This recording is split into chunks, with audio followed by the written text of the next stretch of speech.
Hello, Ben. Hello, how's it going? Baruch Hashem. Praise the Lord. Things are going okay. So moved Yeah, out of my home. 2 days ago. Yeah, 2 days ago. I mean, mostly I'm out, but like I got to go back there. I got to do got to repaint it now for the buyer right now. Mm-hmm. Um, Excuse me for a second, Ben. Sorry for one moment.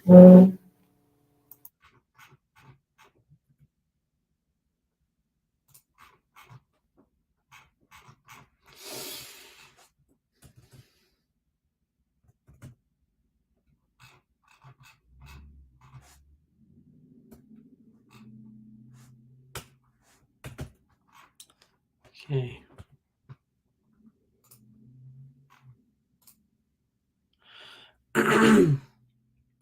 I'm trying to find our where we stopped.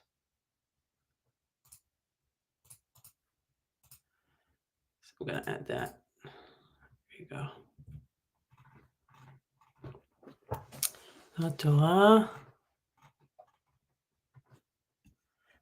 No.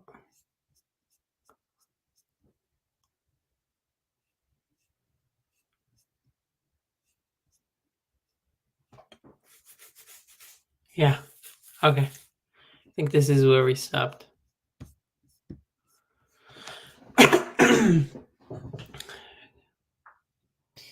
Hey, Ben. Sorry about that. All good. I actually took my wife's car key. Oh, it's okay.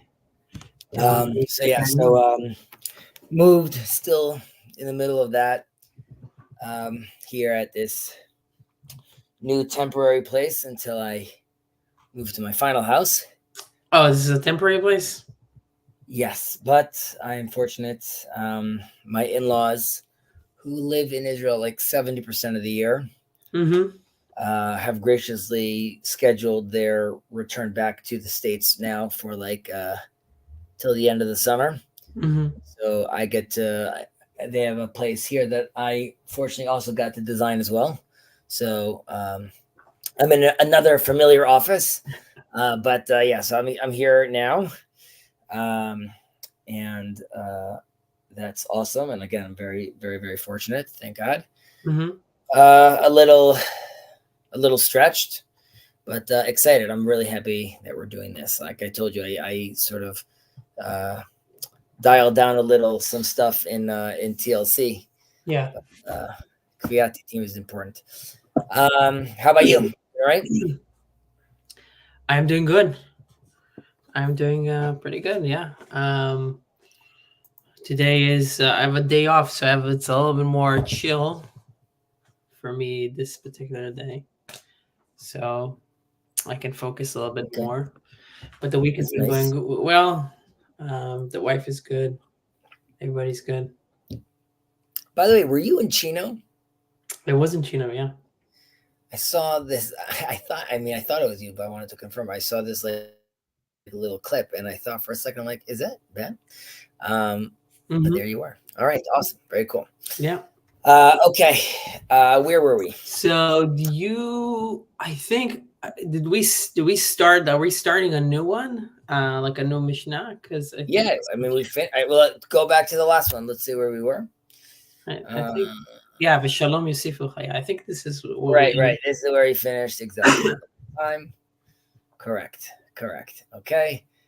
Um, okay.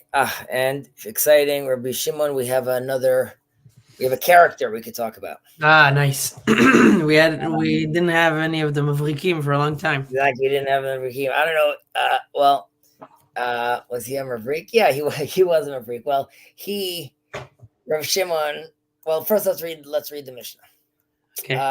Rabbi Shimon ben Yehuda, Mishum Rabbi Shimon ben Yochai Omer, הנוי והכוח והעושר והכבוד והחוכמה והזקנה והשיבה והבנים נאה לצדיקים ונאה לעולם, שנאמר עטרת תפארת שיבה, בדרך צדקה תמצא, ואומר תפארת בחורים כוחם והדר זקנים שיבה, ואומר עטרת זקנים בני בנים ותפארת בנים אבותם, ואומר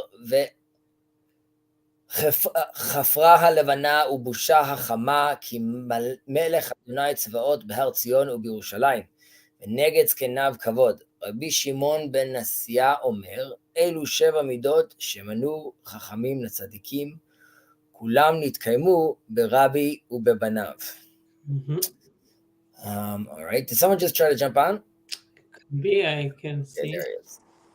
Hello, sir. Hello. Are we? So we're on chapter. No, not chapter. We're on section 8 of chapter 6. We are. You're correct. Mishnah. Correct. Perek Vav. Mishnah Chet. Yeah. And would it be okay if you guys read the Hebrew and I would read the English? Well, we just read the Hebrew, but if you want to read the English, take it away. So is this Rabbi Shimon, the son of Judah, would say in the name of Rabbi Shimon, the son of Yohai, beauty, strength, wealth, honor, wisdom, sageness, old age, and children are becoming to the righteous and becoming to the world. As is stated, Proverbs 16:31, old age is a crown of beauty to be found in the ways of righteousness. And it says, Ibid 20:29, the beauty of youths is their strength, and the glory of sages is their age. And it says, Ibid 17:6, the crown of sages are their grandchildren, and the beauty of children their fathers. And it says, Isaiah 24:23. Oh, it's too emotional for him right now. Yeah, that particular quote is tough. And the moon shall be abashed, and the sun shamed, for the Lord of hosts has reigned in Zion, and before his elders is glory. Rabbi Shimon, the son of Manasseh, would say, these 7 qualities enumerated by the sages for the righteous were all realized in Rebbe Jude Hanasi, who we mentioned previously, and his sons. And the sons. All right. So let's scroll back to the top. How should we go about this one? Because there's a lot of just psukim over here. Okay. Yeah, there's a bunch of stuff here. Right. Rav Shimon ben Yehuda, right? So this is Rav Shimon ben Manasseh, we said, right? And he's in the generation of Judah the Prince, our famous Judah the Prince. So like you asked if he was a Mavrik. He was part of a group called Kihilat Kodesh, or Kahal Kadosh, the Holy Congregation. Him and Rav Yossi and a few others, and they were famous for splitting up their day. And a third was Torah study, a third was prayer, and a third they were working in labor. Basically, and a lot of the sages we talk about also that we say, like, they were actually working. They're part of this crew. But it's just interesting. The Holy Congregation is this group that's actually doing a synthesis of all these things, right? Yeah. So it's obviously very apropos today when you have to think about, like, there are many, specifically in Israel, we have those tensions with people that are focusing solely on Torah study. And of course, we've spoken about how Torah study is in many ways the end all be all. But of course, Torah study manifests not just in sitting down and learning Torah, and there's a time and place, and there's an age and place for all these things. So all these things have to happen at the right time. Like we just say, Chamisha Mikra, right? From the age of 5, you could start learning you could start reading the Bible, because it's written on a certain level, even for the 5-year-old. But that's why we have the Pardes, right? We have the 5-year-old is reading it on the Pshat. Mm-hmm. But as you get older, there's your continued learning more and more. So there's also, like, levels of just the depth of the Torah, but it's all age appropriate. And he is letting us know over here, right? He is really trying to encourage the generation, right? And remember, this is parak called Kinyan Torah, the acquiring of Torah. So this is really it's a call out, a message to everyone, and saying that these qualities, these 7 qualities, just that we went through, these are the qualities that you want to take on. Sorry, I'm just going to add back. I'm sorry, it was just a little thing with my mother. Please never do that again. No, I'm joking. You're good. You're good. You're good. Right. So they're encouraging us that even at the time of the destruction, right, during this period, there is still Of the Second Temple. examples. Yeah, and this is still a time where you could learn Torah and its promises could be fulfilled. And he looks at Rav Yehuda Hanasi, right, famous Judah the Prince. The redactor of the Mishnah, I believe. Correct. And he has a very beautiful relationship with Marcus Aurelius. And there's we spoke about this in the past, how when the sages talk about how Jacob and Esav eventually are supposed to meet and work together. They're sort of their incarnated souls, so to speak, are manifest in that kind of conversation between Judah the Prince and Marcus Aurelius, and that was like a little peek to what will be in the end of days, please God. But where are these conversations recorded, if I may ask? The Talmud talks about this. I didn't know the Talmud even referenced Marcus Aurelius. Well, it's Antoninus. He has a different name. Okay.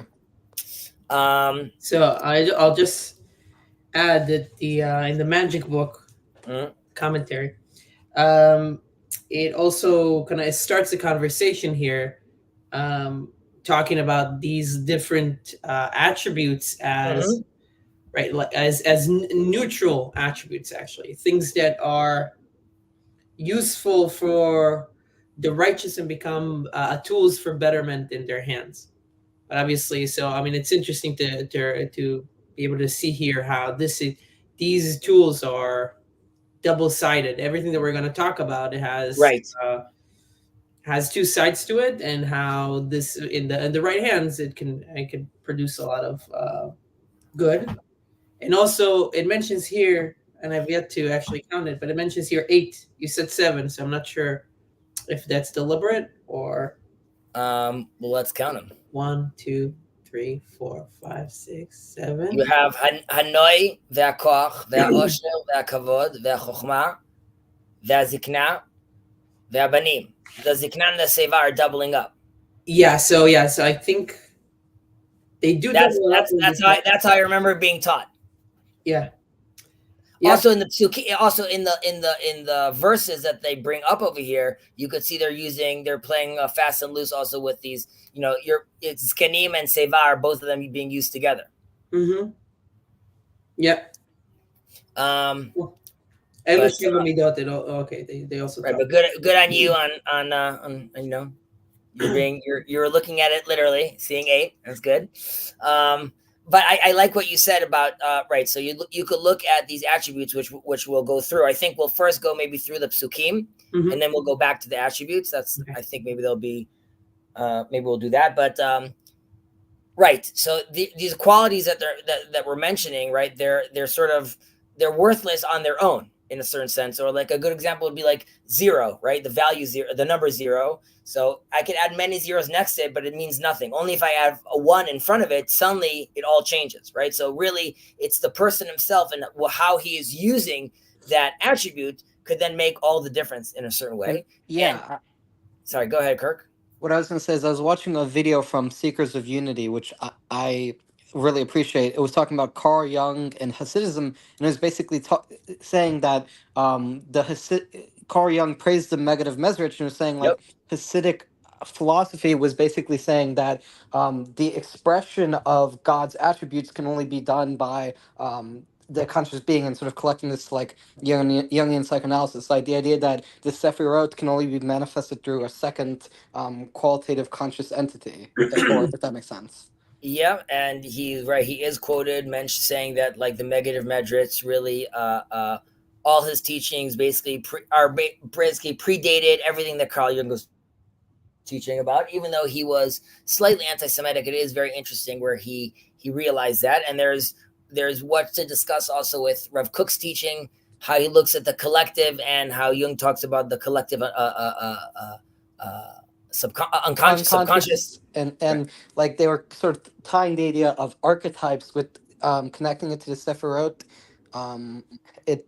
It's beyond my pay grade, definitely, but it is interesting, the idea that like within human beings there's sort of some collective higher drive that has a transcendent origin. Oh, I mean, for sure. And I mean, that is the Tzelem Elohim, that is the soul, that is the Nitzotz, that is what we want to come back to. And this is very much like what Ben is talking about. Even when they talk about beauty, right? Well, we'll get into that in a moment. But going back to what you just said about Carl Jung, if you want your mind blown, I recommend Eric reading. Neumann. Exactly. The 2 volumes, yeah. Maybe when we spoke about that, that's where you should go. That's where the magic's happening. I know. Chezi's greatest hits. And Well, it's just amazing. I even said I'm going to do a video on it once, but it's yet to happen. And just for the final thing, when it comes to Carl Jung's anti-Semitism, just to remember that this was a time when many very educated people held beliefs that we would now find offensive. I mean, it's not as though it was not understandable given the social context he was raised up in. Yeah, it's all good. I have his books. I'm not. So it's all good. I understand.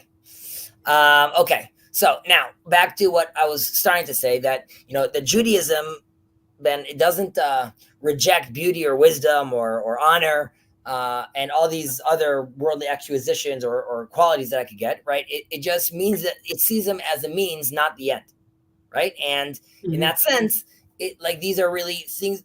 We're seeing them as tools that are being used to serve God, and if used properly, they also allow for a spiritual elevation, right? So that's why also when we go through all these attributes of Hanoi v'Koch ve'Osher, it ends with Na'elet Tzadikim Na'el Olam, right? So this is good for the righteous. I get that, right? Because this is good for them.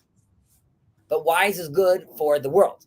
Right, and it actually echoes a previous Mishnah, that we just, right? Tov la'adam, tov labriot, or exactly good for the people or good for the creation.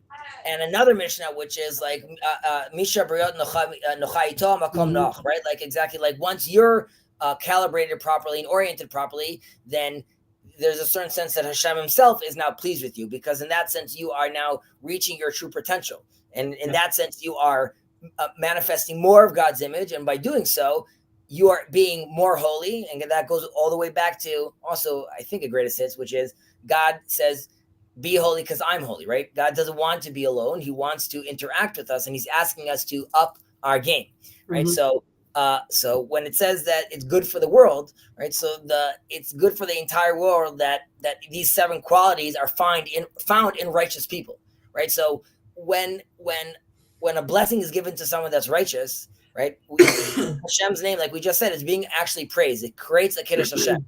And I think all of us are yearning. I mean, we definitely all want, we want redemption, we want Messiah, but even leaders, right? We're looking for spiritual leaders. We're looking even for we would settle for political leaders. We would settle for good teachers. We're all looking for people that are manifesting these qualities. And because when we see that, us as humans, there's something about it we really appreciate. And I'm forgetting who gave this analogy, but it's true that when you see, maybe it was Jordan Peterson actually that said this, but how the whole crowd erupts. I think it was Jordan Peterson. When you see, let's say, an Olympian doing his craft perfectly and everyone gets up and claps, it's because you're seeing it done in the highest level possible. And there's something inspiring for humans to seeing that done. So how much more so when we're talking about a real tzaddik? And unfortunately, we weren't. You hear about these stories of people that, and we speak about this in Pirkei Avot about, layout avak, avak raglehem, and we want to be creating a house for the tzaddikim because we want to see how they act, because it's inspiring and it teaches us as well. Yeah, and also there are different levels of expectation. So there might be a tzaddik who's at one level, and then maybe below that a chassid, and then maybe below that an exceptionally righteous, observant person, then below that an average, I guess you'd say an am haaretz, but it's not perfection that is a demand. It's just trying to be perfect within the domain that you're at. So in a halakhic code, like the Mishneh Berurah, you might say a Baal Nefesh does this. It's stringent on this matter, but if you're an average person who doesn't come from a religious background, you might not be expected. So it's also important to contextualize that, human nature is influenced by our environment, and to expect everyone to be to the same level is somewhat unrealistic. It's just trying to be perfect or self-actualized within your level, if that makes sense. it goes all the way back to back to God's call of Lech Lecha, right, to Abraham. Like, it's a path that you're walking on. It's called also the halacha, and as Hillel told the convert that said, like, I want to learn the whole Torah on 1 foot, right? He says, kamocha, zilu gmor, right? Walk and continue. And the rest is like, is you just have to now live it and embody it and do it. So yes, Kirk, it's a journey, and God is meeting people where they're at. At the same time, he's asking us to, when we're ready, and assuming we're putting in the effort that we need to put in, raise your level up. As we spoke about the people that I've already achieved a very high level, yet you return back to the study hall because you realize the influence you have on the people around you and what that's doing. And that's, so there's different levels of responsibility based on where you are. Yeah. And I thought Hillel's maxim was, I'll teach you the Torah, it's love your neighbor as yourself. I didn't hear that. Zil v'gmor. He says, love your neighbor as yourself. And then he said in Aramaic, zil v'gmor, as in walk and complete, as in that's the basis of it all. Now there's hundreds of other stuff that you have to add on top of that, but like that's now called living. Like now go learn how to take that concept and manifest it through all these different channels that the Torah offers you. Yeah. Okay. So let's plow through the psukim and then go back to the attributes. You okay with that, Ben? I'm good with that. Okay, so many psukim, all of them are from Mishlei. Shenemar ateret tiferet seva b'derech tzedakah timtza. Kirk, you want to read it in English? Old age is a crown of beauty to be found in the ways of righteousness.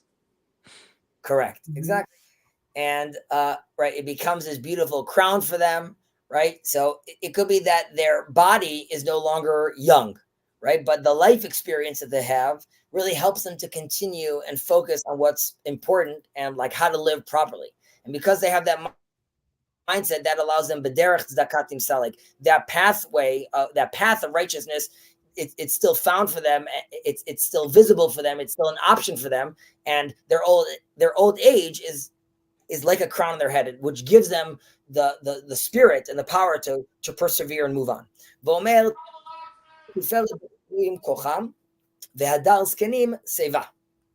Old age is a crown of beauty to be found. Oh, sorry, no. The beauty of youth is their strength, and the glory of sages is their age. So yeah. So this seems to say, well, this is not necessarily contradictory, but it seems to be saying both being old and being youthful are advantages. Exactly, which is more than that, because they're both, there's value in strength and in the hadar, in the splendor, but not when they stand alone, right? Well, that's not necessarily not. They could also be true when they stand alone, but they're stronger when they're together, and they're both needed if we want to create a fuller picture. And the true worth is realized when we could enhance more fundamental values, right? So as young, I have this koach, but it becomes more splendor. It becomes hadar as I get older, as I mature. Right, and the use of word is important because koach is much more like strength or more physical strength, and hadar maybe is more. I keep on saying splendor, but glory, I'm saying the way it's translated over here is that could be added on to that other attribute, which would be koach over here. Or a good analogy would be, if I'm building a beautiful villa, right, I first need a very strong foundation, right? So I can't deny the attributes of it being very strong, but that also then allows me to fully manifest the beautiful house I have, right? So if I'm looking at the Empire State Building, the tip is what's interesting, but obviously without its foundation, it wouldn't be possible. So I guess that would be like, okay. Ve'omer, where were we? Ateret chachamim ashram. The crown of sages is their grandchildren, and the beauty of children their fathers? No. Oh, do I have that wrong? Where are you, Chezi? Kocham v'ateret zkenim ve'omer, right? We said v'ateret zkenim b'nei banim. Sorry, you're right. V'ateret zkenim b'nei banim v'tiferet banim avotam. Sorry, go ahead. I thought that was the crown of sages are their grandchildren, and the beauty. Yeah, you were right. I was wrong. Okay. Oh, this is from not Mishlei, but Isaiah, Yeshayahu. No, this is still this is still. Oh, okay, yeah, this is still in Proverbs. The next one's in Isaiah. Correct. Hey, do you want to Kirk, you with us? Okay. The crown of the sages and their grandchildren, and the beauty of children their fathers. So there's also an alluding to over here al shilashim ve'arabiim, which is talking about, like, with different generations that you have here. You have a father, you have a son, and you have a grandchildren, right? So it's again sort of talking about longevity over here, right? And so we have the and this repeats itself, but we have the old person, which is really traveled like this long path that we've been saying, right? But the descendants, their kids, are really continuing their pathway, and this gives them a legacy. But in return to the children, right? It is what we say over here, and the beauty of the children, their fathers, where it goes back to that strong foundation again, right? Like one feeds the other in a certain sense. You have a good parent that allows for a child to behave properly, that gives the parent comfort, that gives the son nachat ruach, that he knows his father's happy, which then the grandchild sees that kind of relationship, and that perpetuates, right? And obviously we hope all people could see those models. We see in the world today that very unfortunately there are many models that people experience that are quite harmful. Right? Okay. Ve'omer ve'cherpa levana ubusha hachama ki melech Hashem tzvaot בהר ציון ובירושלים נגד זקניו כבוד. Okay? Kirk, you with us or no? No. And the moon shall be abashed and the sun shamed, for the Lord of hosts has reigned in Zion, and before his elder is glory, right? So when ultimately when God reveals his glory, and when God again, and through the Torah, the tzaddik is doing this.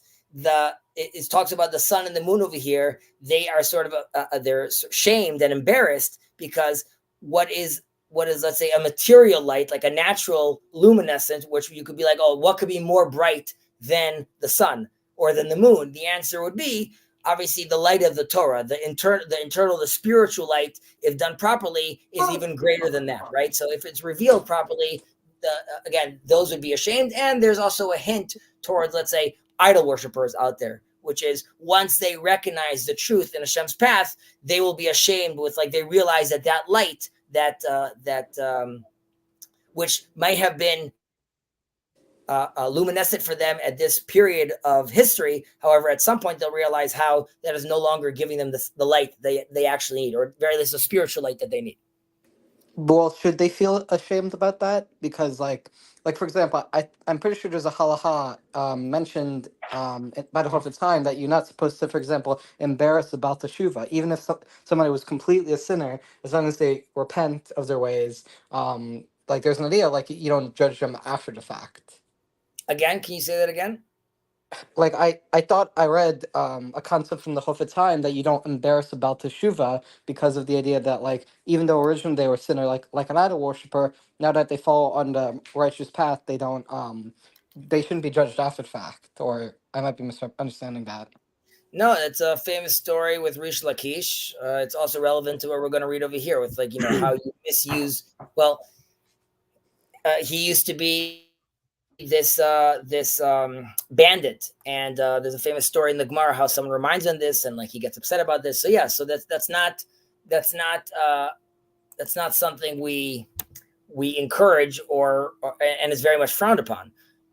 But internally, recognizing if you erred and then wanting to repent, part of that has some sort of shame because you realize how you lived a certain way.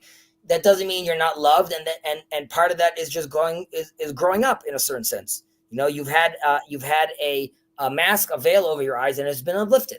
So when we know when Isaac, when he realizes what happened with the blessings, he was horrified because he realized, like, I didn't see the reality in front of me. I was about to bless my Esau, and with the wrong blessing, and I didn't see how these kids were manifesting necessarily, and I didn't see, and now it got to a place where my wife to trick me. Like, so think where he was at, and feelings of also, I'm sure, like embarrassment and shame in a certain sense. So it comes from that place, Kirk, not from people pointing and laughing, saying like, haha, you're here last. Because we also say that's understandable. So it's just a motivating force for teshuva as opposed to a degrading force. For sure. I just gonna say over here a hi to the Hebrew Nazarite. Also to Michael, Chezi, what does hosts mean to you? So that's like a big conversation, because like there's spiritual elements to it. There's there are meta modern or historical references to it, right? That's it could be a cultural appropriation name we're using, because that is that name appears like in different places, but we could have that, I guess. We could get into that next time, Michael. You see me, grab me about the hosts, and we'll discuss. Are there any famous pasukim in Tanakh that say that Hashem is like the Lord of Hosts? Of course, there's many. I know. Are there any well-known ones? Because I've heard that phrase before, but I don't quite understand the concept. Is it, or is there any spiritual significance, or am I reading too much into it? You know, you have the Tzvaot Hashem leaving Mitzrayim in the book of Shemot, in Exodus, and you have Hannah speaking.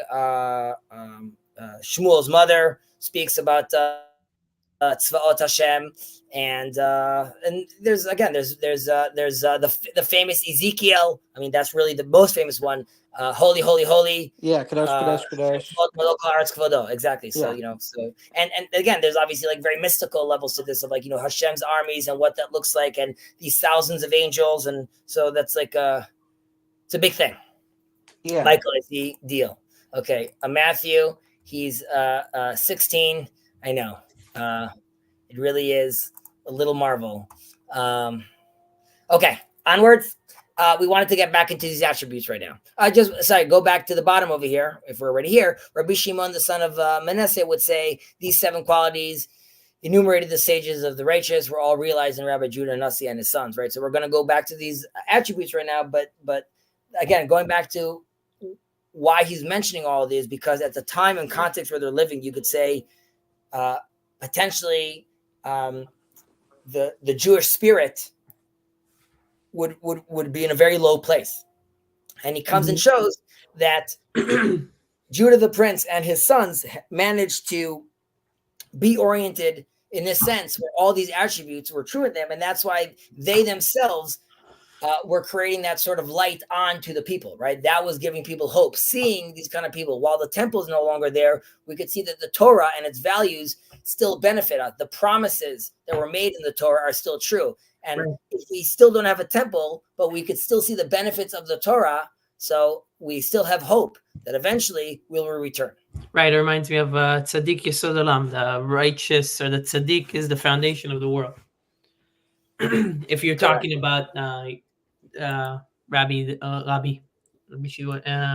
Yudanasi, Judah the Prince, and his children. Ray, in that form. Does Jung's anti-Semitism need to be accounted for, or does his work stand on its own? His work stands on his own. And by the fact that he recognizes the negative medrash, it shows that like ultimately he curbs his anti-Semitism in the recognition of truth, right? So as the Rambam says, "Kabel et haemet mipi omra," right? Just accept the truth from he who says it. Yeah, I mean, there are some thinkers who, if they have obviously are questionable, like Heidegger, but like at least in Jung's case, I don't think it was as militant. But yeah, it's important to just accept ideas where they come from, regardless of the personal failings of those who espouse them. Don't shoot the messenger. Don't shoot the messenger. Okay, so let's scroll back up to the top, if that's okay. So what were these attributes? Hanoi, beauty, right? So the first attribute quality that we're mentioning over here is beauty. And beauty is the most external, right, out of all these qualities that we have over here. And I mean, I was about to say that their actions, like, your actions don't really influence your appearance. Obviously, you could do plastic surgery and then you could influence your appearance. But my point is, like, the way you act doesn't influence your appearances. And again, I'm not talking about like on a style level, like that you can make yourself look like your drip, as kids say today, is tight, but more about the fact that, like, how you look, and and I'm not even talking about let's say mystical beauty, but there's also like a symmetry sort of level of beauty, and this is really just a gift that Hashem gives you, right? It doesn't really depend on your deeds at all. You're born with looking a certain way, and that is just again very external, right? Mm-hmm. So how is beauty? Again, how is it good for the righteous and good for the world? Because we also know that beauty can be a source of temptation, obviously, and the evil inclination, the Yetzer Hara, right, definitely has a lot of opportunity in beauty, how to use that the wrong way. I spoke about that last week with regards to the Nazarite. I gave an example, like with Narcissus and the story that the Talmud gives with the Nazarite, and how like one could get stuck in beauty ultimately, right? He can't look away from his reflection. So that could be very, very problematic. Right. So the temptation is bigger, thus the challenge is bigger, and thus overcoming it.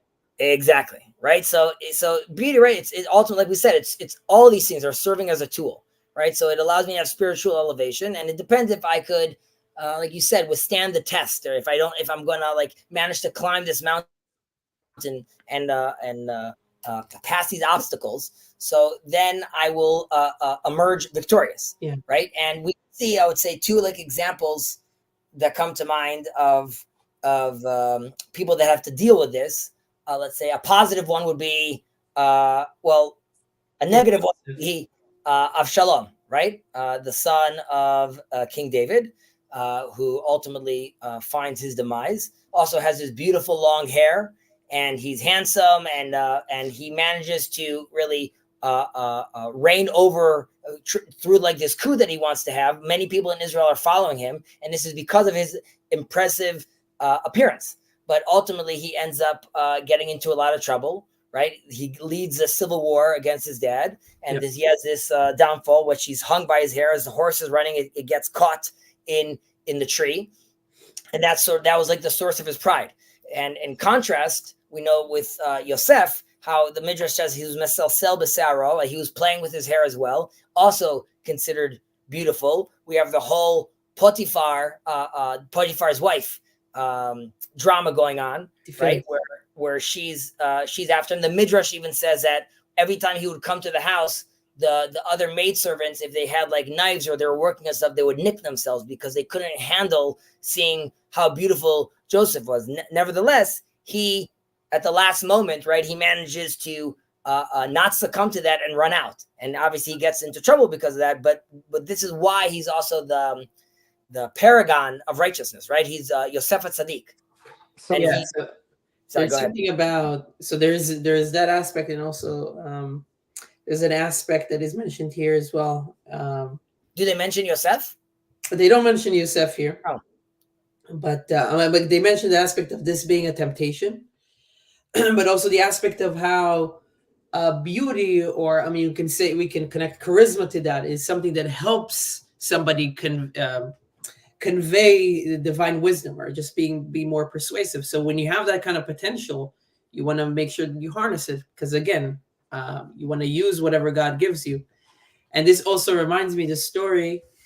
And maybe this isn't Tanit, but Chazi will know better. But there's a discussion about a sage that is beautiful, and they're talking about how, like, you have to. Well, I think there's one. Somebody says, like, you have to be ugly in order to be smart, and then they say, yeah, but how come there's this sage and he's like he's beautiful and everybody looks at him, right? And there's a story with the women walking from the mikveh.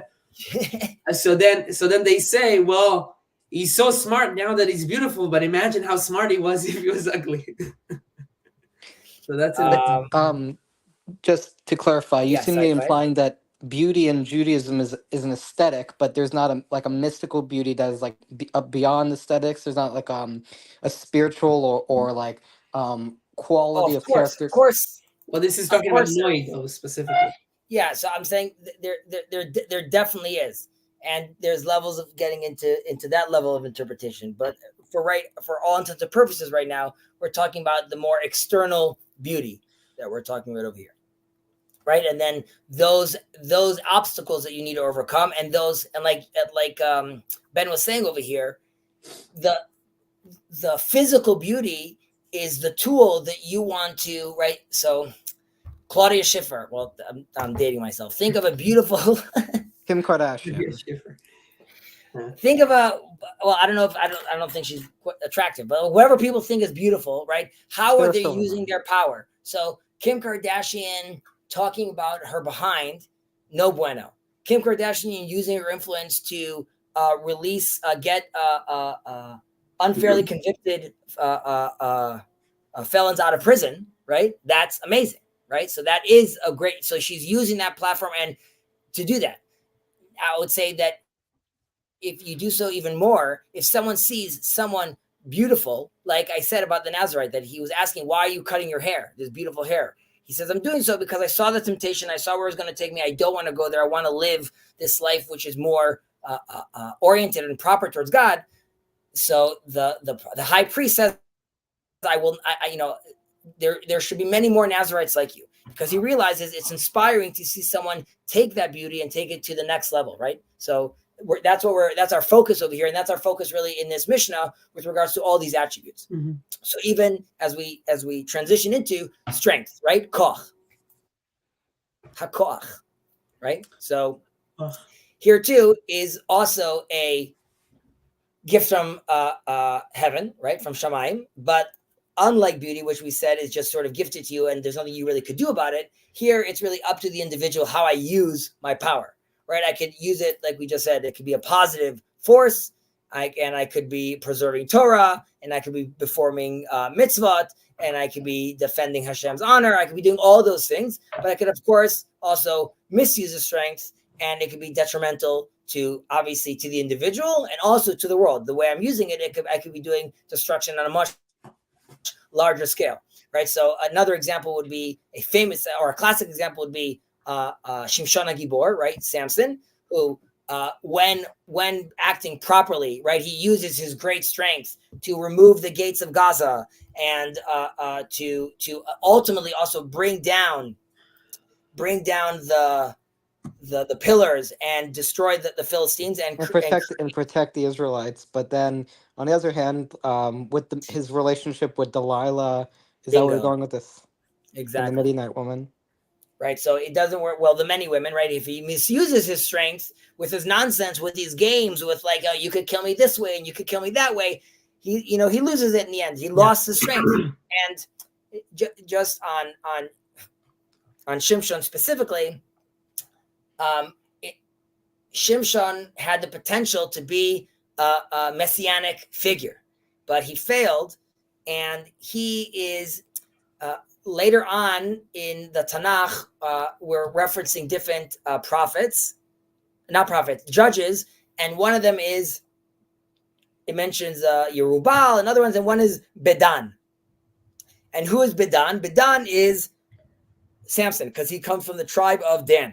Right. And this relates really to Dan and its symbol being a snake, and this has to do also with the Leviathan, so like this is like a different conversation, but specifically with Samson, Bedan backwards is Nadav, and he was supposed to be a reincarnation and an attempt to fix Nadav and Avihu. What happened with Nadav? He came into the temple drunk, right? He came into the tabernacle drunk, and also he had no wife. But with Samson over here, so he can't drink any wine, right? Because he is a Nazir. But he fails, which he doesn't manage to control himself. Like, he was supposed to show how you could also control yourself with the idea of wine, have strength, and still procreate, right? Because Nadav messed up with the wine and had no children either. But here too, with regards to procreation, he messes up. So this was like a missed opportunity with someone that couldn't handle the balance fully. Correct me if I'm wrong, but isn't the tribe of Dan the tribe that went to to war with all the other Israelite tribes, or do I have that wrong? Pilegesh Bagiva, Dan almost gets like wiped out completely. Yeah, I wonder why they went to war like that. I mean, it's a very, very famous story. I know it. I'm just not the most familiar with Tanakh. With what? What do you mean? I know the story. It's just I don't know as much about the specifics about the motivation for it. For the motivation of what? Of the war? Oh, yeah, for Dan going to war and being like they were. I got you. Again, you could go. Well, we could talk about it some other time. I want to focus over here. But by the way, it's not Dan. It's Benjamin. Okay, then I got Dan. that. Dan is the weakest tribe. I got that. Also, they do produce soldiers, don't they? I mean, there is like that symbolic, or there is that kind of concept with Dan, no, as a tribe. Yeah. He's known as not. He's not protected by the. He's not protected by the. Amud Ha'anan, the cloud in the desert. Mm-hmm. He's the first one that's attacked by the Amalekites. However, when the architects build the tabernacle, it's from the tribe of Judah and from the tribe of Dan, showing that ultimately we need the strongest and the weakest coming together in Israel. Right. I mentioned just Rish Lakish earlier, but this is also someone that you could look at from the Talmud, who was like initially he was like a thief, and he ultimately turned himself into like a great rabbi. And Rav Yochanan, who was beautiful, right? He really inspired him to redirect his Torah towards redirect his strength towards Torah. He sees Rav Yochanan bathing in the river, and he thinks it's like this beautiful woman. And like he jumps over like this massive distance to sort of impress her. And then he realizes who it is, and they have a conversation. And then he tells him about learning, but he then loses his strength. And then he tells him that no, you could gain your strength back within Torah. So this is another example of someone who, ultimately dedicates his attribute towards Hashem, and he's both a benefit to himself, right? He has his spiritual growth, and also the world benefits because we have all the teachings of Rish Lakish. Veha Osher. I lost you guys on the screen. Can you guys see me? I can see you. Okay. So you want to scroll? Need to scroll? I'm not. It looks like you're stuck. 1 second. Okay, now I see you. Okay, Veha Osher, right? Wealth. Again, we're focusing on something that's external over here. Mammon, right? I know Luke Thompson loves talking about mammon, and I'm not a mister of numerology, gematria, but it's specifically about this. It's known that mammon is 136, and a ladder is 136, sulam in Hebrew. And that's the idea is with wealth, it depends how you use it, right? It could bring you all the way down to the bottom of the ladder, or it could take you all the way up to the top of the ladder. Right. That might be the last time you hear me say a gematria. Very much not my thing, but it's just. Do you find gematria silly? I don't think it's silly. I think it's just way past my pay grade. Just with like, because it's obviously at a much pay grade. No, much like no, not below my pay grade. It's like above my pay grade. Okay. It's because it's clearly not as simple as me just saying 136. That means this and that means that. But there are numbers that come again and again. It very much it's the same world of reincarnation for me, which I think it's like you can't ignore its place in Judaism. However, it's so abstract, which it's just difficult. Yeah, I mean, I understand, and one of the problems that people have is like they'll say stuff like Jews don't believe in afterlife because like they don't. I don't know, Judaism and authentic Torah Judaism for so long has not been. People have not been educated, and it hasn't been until recent years where these sort of concepts have been explained because of the budding Noahide movement, I would say. Well, I would definitely. Again, there's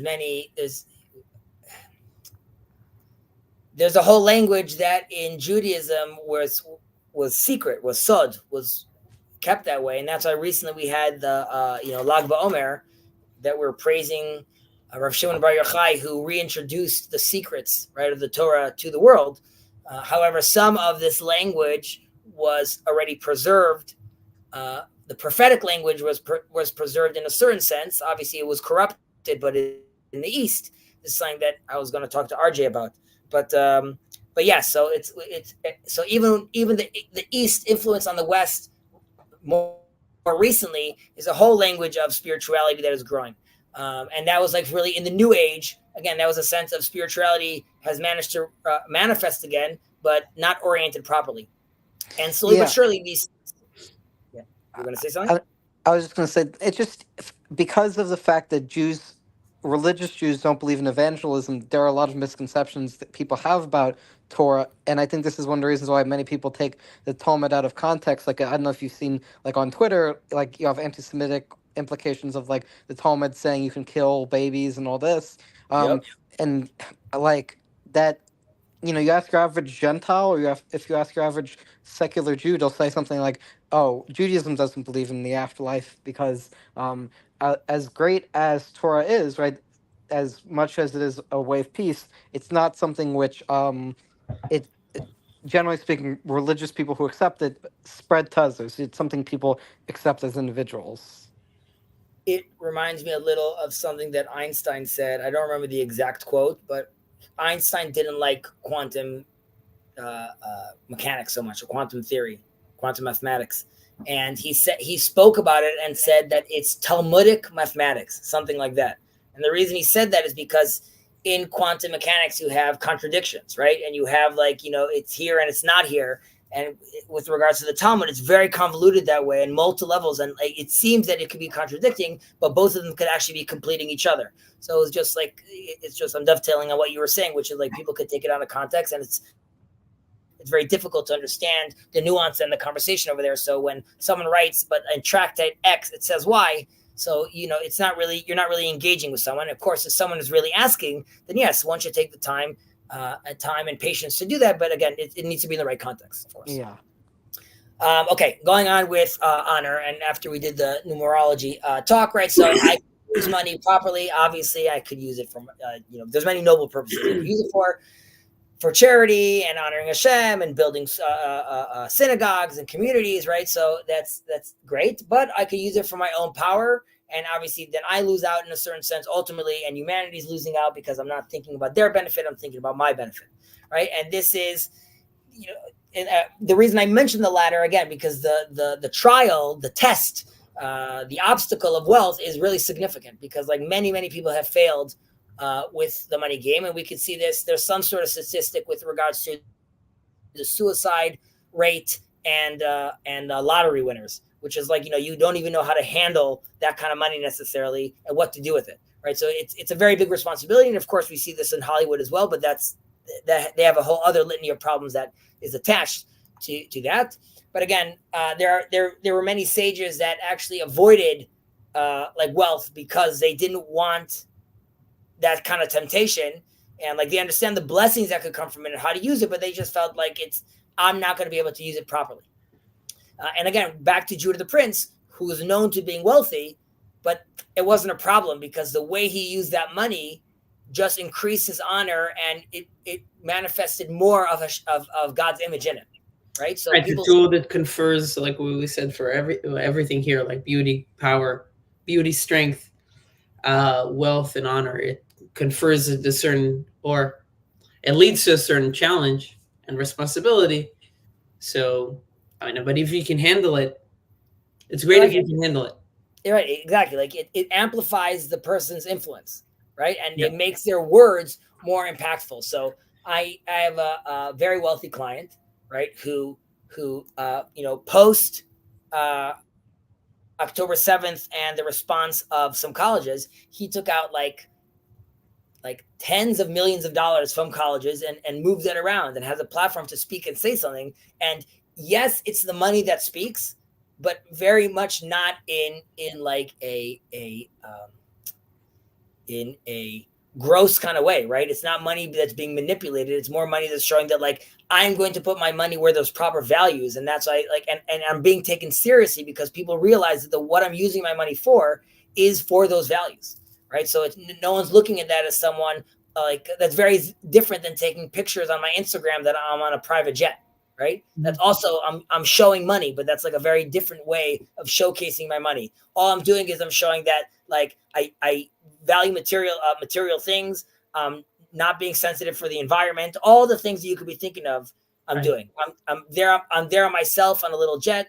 So yeah. So I think at the end of the day, I mean, what the sages here basically are saying, just by putting this as in one of these attributes, is saying wealth is something valid. In the right way, it's valid. It's not the only tool.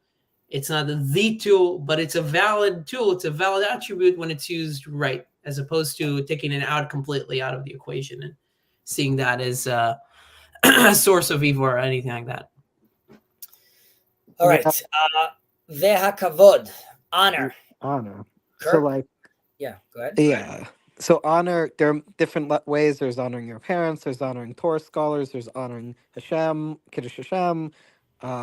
There's all sorts of methods of honor in Judaism. And I would imagine this is something that even people on a relatively lower level than a tzaddik or hesed would be. Like, so even the average person should have honor. Correct. Well, and like you said, you touched about some different interpretations of honor, right? I would say like the more common use is like the respect and and importance that one feels or people give to one another, right? There's another sense in Tehillim, in Psalms, it talks about ura kvodi ura, right? Which is which kavod there is talking about, or kvodi there is talking about one's soul. Right, and in that way, it's talking about that the soul is like the body's honor in that sense. And now this Breita, or the Mishnah we're reading right now, is in a certain sense combining these two things. Right, it's saying kavod, right, which is it suits a person when they honor their soul, when they're acting properly for their divine spark, for their God's image. Right, so if I'm using honor, like Ben was mentioning a few times over here, if I'm using it for spiritual elevation, and I'm feeding this pure soul I have, right? So that I'm doing it properly, and then I'm using it for the public good, and then my honor, the honor I'm getting from other people, really reflects the honor that people see inside me. They see me representing Hashem. However, and obviously with regards to honor, it could corrupt your soul, of course, and it could very quickly lead you to influence people the wrong way, as we say. Is it ultimate power corrupts ultimately, or something like that? But honor that comes with power, or that kind of respect that you want, right? That could be extremely, extremely corrosive. Well, if you have too many people honoring you, you might get into sort of Machiavellian power play where you try and influence them just for whatever your ideological ends are, as opposed to for some actual proper value. But so this is like, for example, my understanding is like you were talking about in previous Mishnah, right? You praise the Torah scholar not because you're praising the individual, you're praising what they represent, which is the knowledge you've acquired. Right. That's why you honor them. The person you were describing right now, this Machiavellian guy, like when people see him, it's more respect out of fear, and it's not, or honor out of fear, and not honor from, let's say, a reverence, or honor out of or recognizing how this person is manifesting all these attributes properly, right? So it's also it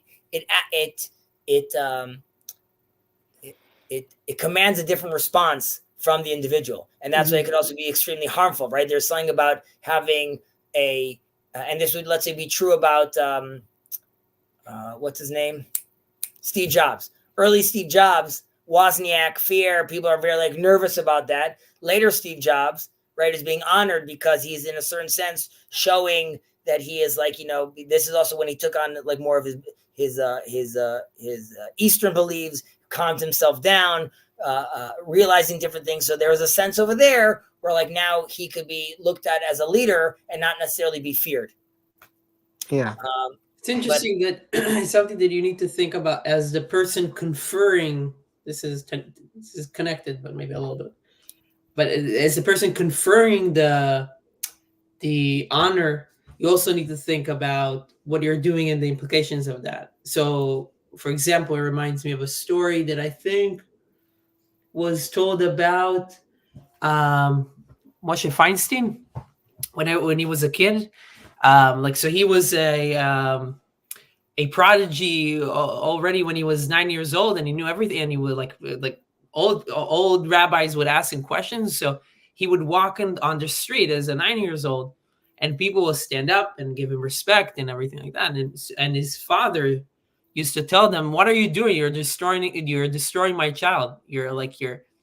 He's gonna see what you're doing to him, and at 9 years old, maybe it's too much for him. I don't know." That's the implication, at least, of the father saying that. So I wonder, that says something also about your responsibility as the person conferring the respect. I don't know if you for sure. So and like this goes back to the Hollywood issue, right? If like you plan for like a child star as if like he's like now the end all be all, right? Yeah. So you're creating a false reality for them, and that can be very difficult for them once they step into reality, right? Yeah. So there's obviously there's a big responsibility also, right, on the on that person as well. I'm trying to think of two people that individuals that we could give an example also for. One we mentioned in the past, Jeroboam, right? Which is like he had the opportunity, this beautiful Gemara, sad, tragic Gemara about he has his opportunity to.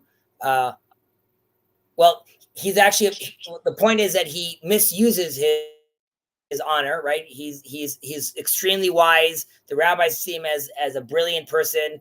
He is the king. He has this opportunity really to bring peace. Ultimately, he brings idol worship, right? He brings the golden calves back, and he doesn't allow many of the Israelites to come to Jerusalem. So that's obviously very, very problematic. Nevertheless, God offers him, right, to repent, come with him in heaven, and walk together with me in the garden with King David. But he wants to know who's first, right? And God says that Ben Ishai, right, the son of Jesse, is first. And he says, I'm not interested, right? So Ben this Ishai? is obviously... I'm sorry? Wait, did you say Ben Ishai, or do I... No, Ben Ishai. Oh. The son of Jesse, King David. How do you spell that? Ben. Ben, like Bet Nun. Yeah, I know how to spell Ben. Son, right? And Yishai, Yud, Shin, Yud. Okay, yeah, because I got that confused. I know there is a rabbi named Ben Ishai, but I didn't. Yeah, there's a Ben Ish. No, that's the Ben Ish Chai. That's Ben is the same Ish, man, Chai, alive. Yeah. Now, but if we're keeping with kings, then it would be King Chizkiyahu.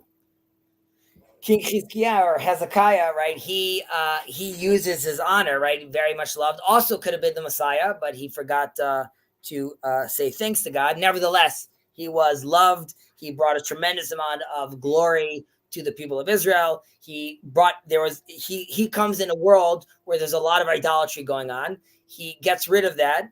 His generation is known as being extremely knowledgeable, also like on the laws of of purity. Also, King Hezekiah is one of those people. There are not many of these that came to God on their own, right? They have no affiliation. So there's a few people that have no affiliation. Job comes to God on his own, right? There's no rabbi, there's no school that he's going to. Abraham, exactly. Abraham comes to God alone, right? His dad has his maces for idolatry. He's very big in his place, but he has Idols are us. Idols are us, exactly. He has to move away from there and find God. Chizkiyahu is one of them, and Mashiach. Is one of the reasons why also no one actually has a claim on Mashiach, right? That's why, because he has no affiliation, he needs to come and recognize God on his own.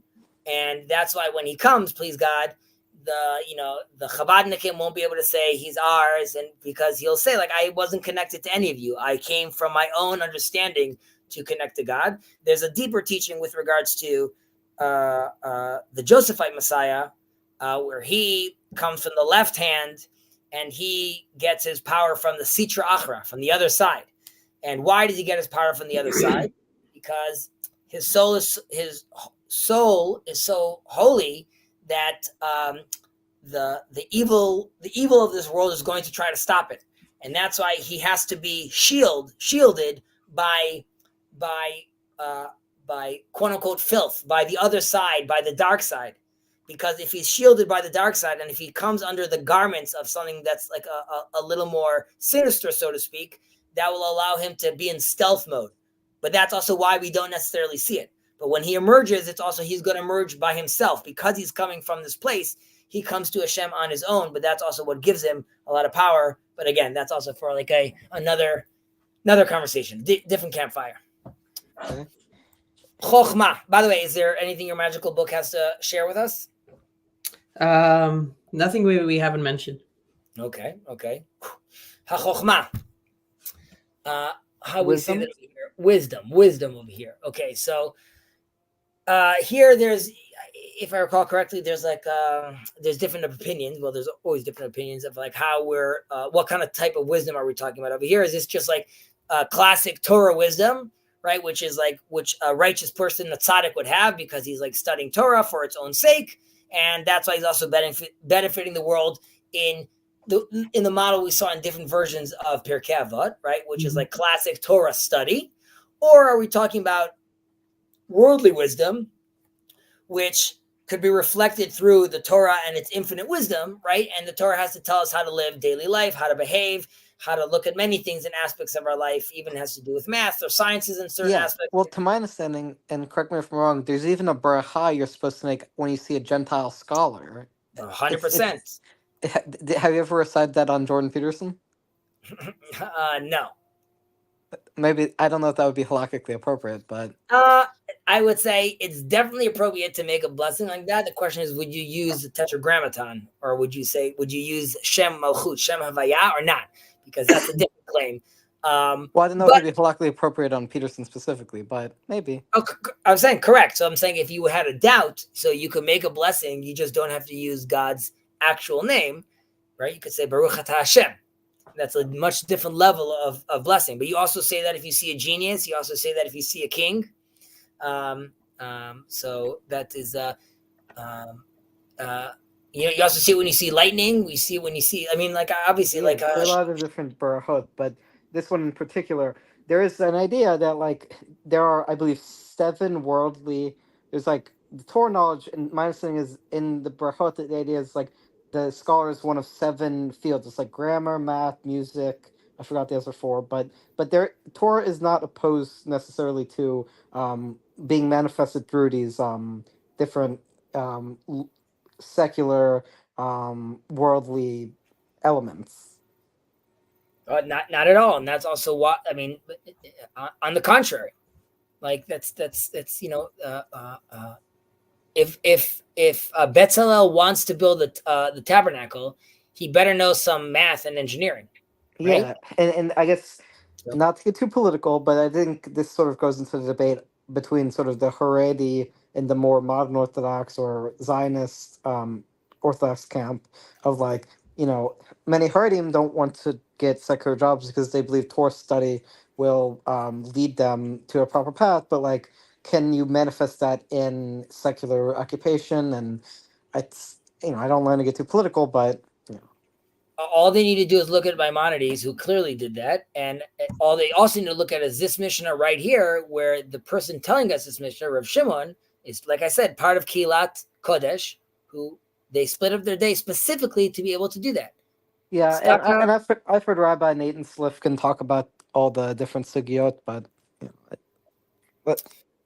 I gotcha. But you don't want to get too political. Yeah. That's fine. So we were speaking about this wisdom, right? So there's different kinds of wisdoms. Two examples again, of course, and how I use this wisdom. You could be Mengele, right? You could be the doctors working for Hitler. the Hitler, right? Correct. Or you could be trying to saving children who are starving. Exactly. And how you use that, and it could be a detriment. It could be, again, beneficial for you and to the world, and detrimental to you and to the world. And here again, we could see this obviously echoed and stressed even in the Bible, right? So you have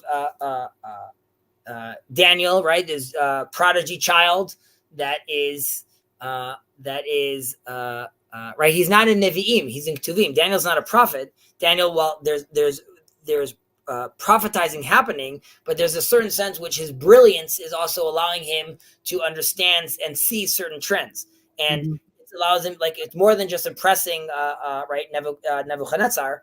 There's a sense where it really it ultimately benefits like all of Israel, because that's like we end up returning from the land of Israel, right? So like, and he is a part of that happening. But more famously was King Solomon, right? We have a 12-year-old boy. God is talking to him, and he says, "Give me some of that wisdom," right? So, and that is amazing for Solomon, and that he, the wealth and the honor and building of the temple, and that really brings Israel to its peak glory, biblically speaking, with regards to like how amazing those times were. Those are the peak times of Jewish history. Please God, we will ascend those as well. And actually, it's apropos to say, speaking about wisdom and what I just said about us surpassing that, when King Solomon writes very famous works, right? We have Kohelet, Proverbs, and we have Shir Shirim, and we have Ecclesiastes, right? And Ecclesiastes is really his more... I thought David wrote Tehillim or... Tehillim. I said Shir Shirim. Song of Songs. Yeah. Song of Songs, Proverbs, and Ecclesiastes. Ecclesiastes, though, is... Wait, who wrote those? David? King Solomon. Oh, okay, I got this. Sorry, I got Solomon and David confused. So King Solomon talks in Ecclesiastes that everything's hevel, right? It's all hevel. It's very existential, very depressing on the surface. But there is an interpretation that King Solomon is saying it's all hevel. He's saying the Torah of Moses, this is controversial, the Torah of Moses is hevel. And it's all hevel until we will see the Torah of Mashiach, which is like a whole new level of Torah. But the sense is that King Solomon, with his infinite wisdom, eventually got to a point where he hits a wall, where now he realizes I'm no longer satisfied anymore with what the world could give me with regards to his insights, because like I'm now looking for like even like the next level. So there's even a sense with great wisdom. Also, there's a potential of frustration with the world. Right. And we could also see where King Solomon, because of this amazing wisdom, right, he's seeing the whole map, so to speak. But that also means you're a little detached.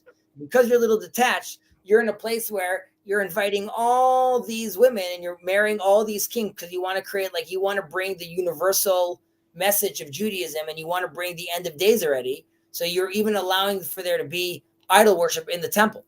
And now from your perspective and your wisdom, you realize how it's all one, Solomon. So like for you, it's not a problem because you don't even register that as idol worship.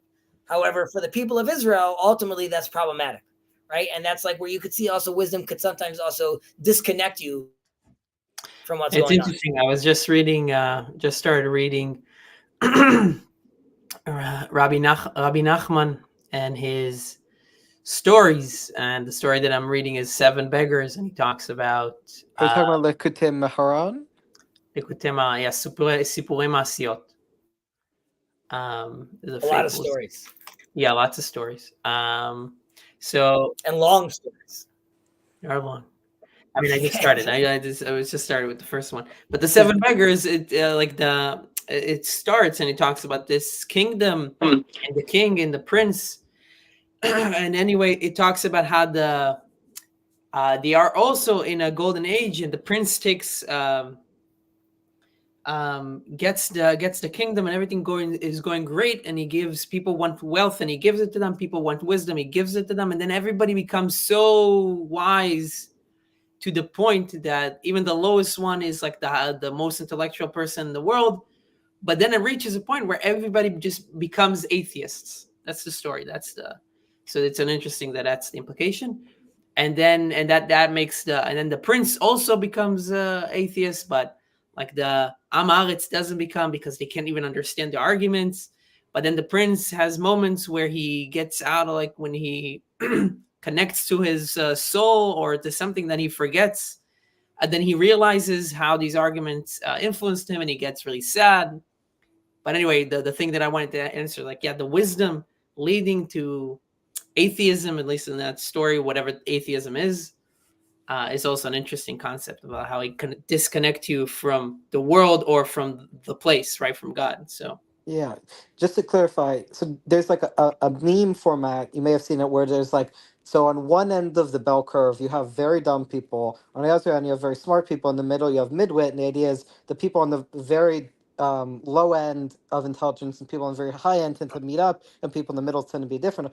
Is what you're saying, that like the dumbest people and the smartest people are the most religious, but the midwits who know more than the dumbest but haven't reached a certain level of wisdom, those are the atheists, or am I misunderstanding you? No, I think he was saying, I'll use a different analogy. Chaos, tehom, right? I mean, the tohu vavohu. If things don't have their proper place, you could be washed over by the flood, by chaos.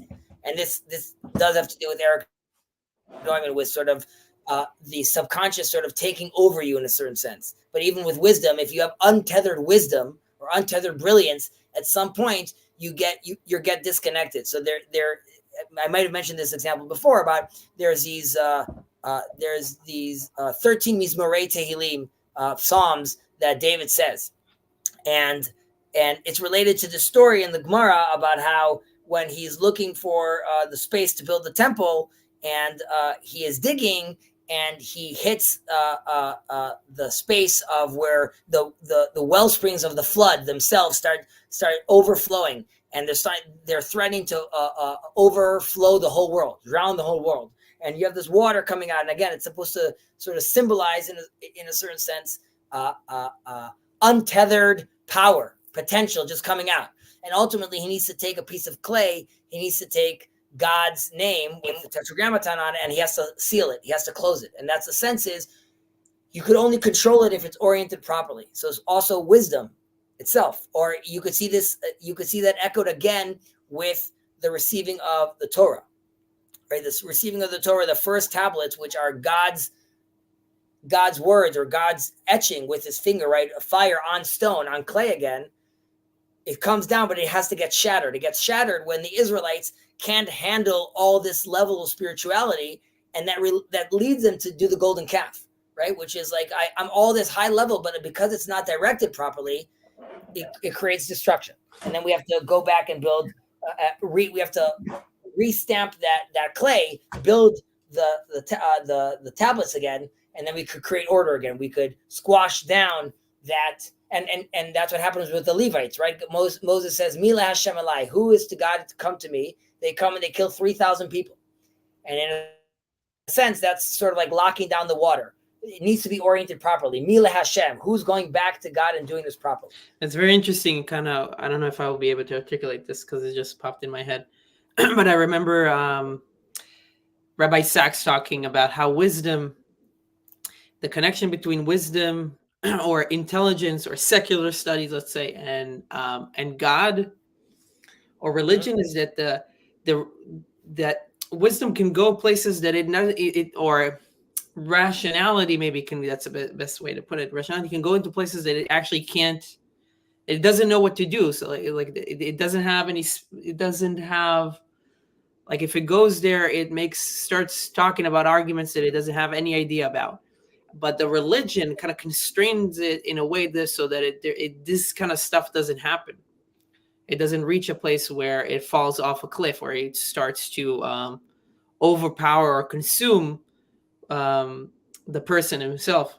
And actually, it just reminded me of we can see that with AI, with LLMs, right? Where at first they were given so much freedom, like, okay, tell me anything.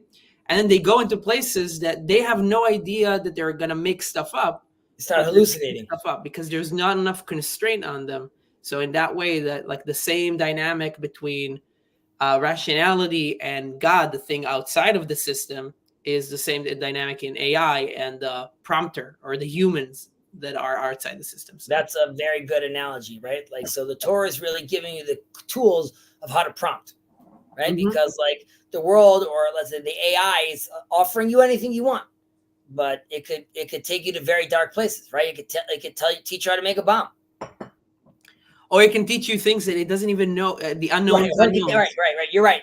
It's that and this goes back to an is and an ought, right? It could also come and tell you something that like this is, but like what should you do in this scenario over here? Or mm-hmm. because it's in a realm that's not relevant to it, it might start giving you advice that's just either not relevant or counterproductive. Right, because it's unaware of its own limitations, because it doesn't have any limitations. Like if it doesn't have limitations, it's not like it's not like the system can say, well, I don't have limitations here. So it doesn't, like it's aware of not having limitations. It's not even aware of the idea of limitations and not specific, right? That's why a concept like known unknowns and unknowns is very useful here.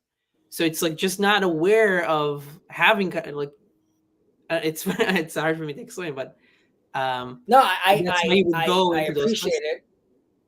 I appreciate it, and it brings me back to King Solomon again, because he again gets into trouble according to the Gemara. Mm-hmm. He gets into trouble because this is in a tractate of Gittin, Gittin or Psachim, sorry, and he gets into trouble because when he captures the king, the head of the demons, Ashmedai, in that whole long story that I've mentioned in the past, mm-hmm. the reason he gets into trouble because at some point. He talks to Ashmedai, but like he's not impressed because he's Solomon at the end of the day. And then Ashmedai says, I could show you something that you've never seen before. And he's like, oh, okay. Like now I'm into it. Like the AI is sort of like taking him to this place. And the second he sees something that doesn't make sense to him, right? Like we're going mm-hmm. to be like the super genius suddenly realizes that something now, I'm so smart. So how could I be caught off guard? Right. That's how he suddenly gets kicked out of the kingdom. Right, when Ashmedai brings out from this place called Tevel, he takes up this person with two heads. King Solomon's like, what am I seeing over here? It's like the prompt, the image prompt showing you pictures of like, 7 fingers or like, it's making all these weird stuff. And that throws you off because it looks real, but it's not what I'm used to. And that is very shocking for someone. And then the second that happened, he mm-hmm. doubted his faith. Mm-hmm. And with the second he doubted his faith, that's the moment Ashmedai could overpower him. That's very interesting. Now it reminds me also, to just continue this tangent, but it reminds me of I was into lucid dreaming at some point. What's lucid dreaming? Lucid dreaming is just being aware of the fact. It's like a technique of being aware of the fact that you're dreaming. So you can. Oh, I've done that a couple of times, but it's kind of weird. Like I have sleep paralysis occasionally. It's not very pleasant for me, at least.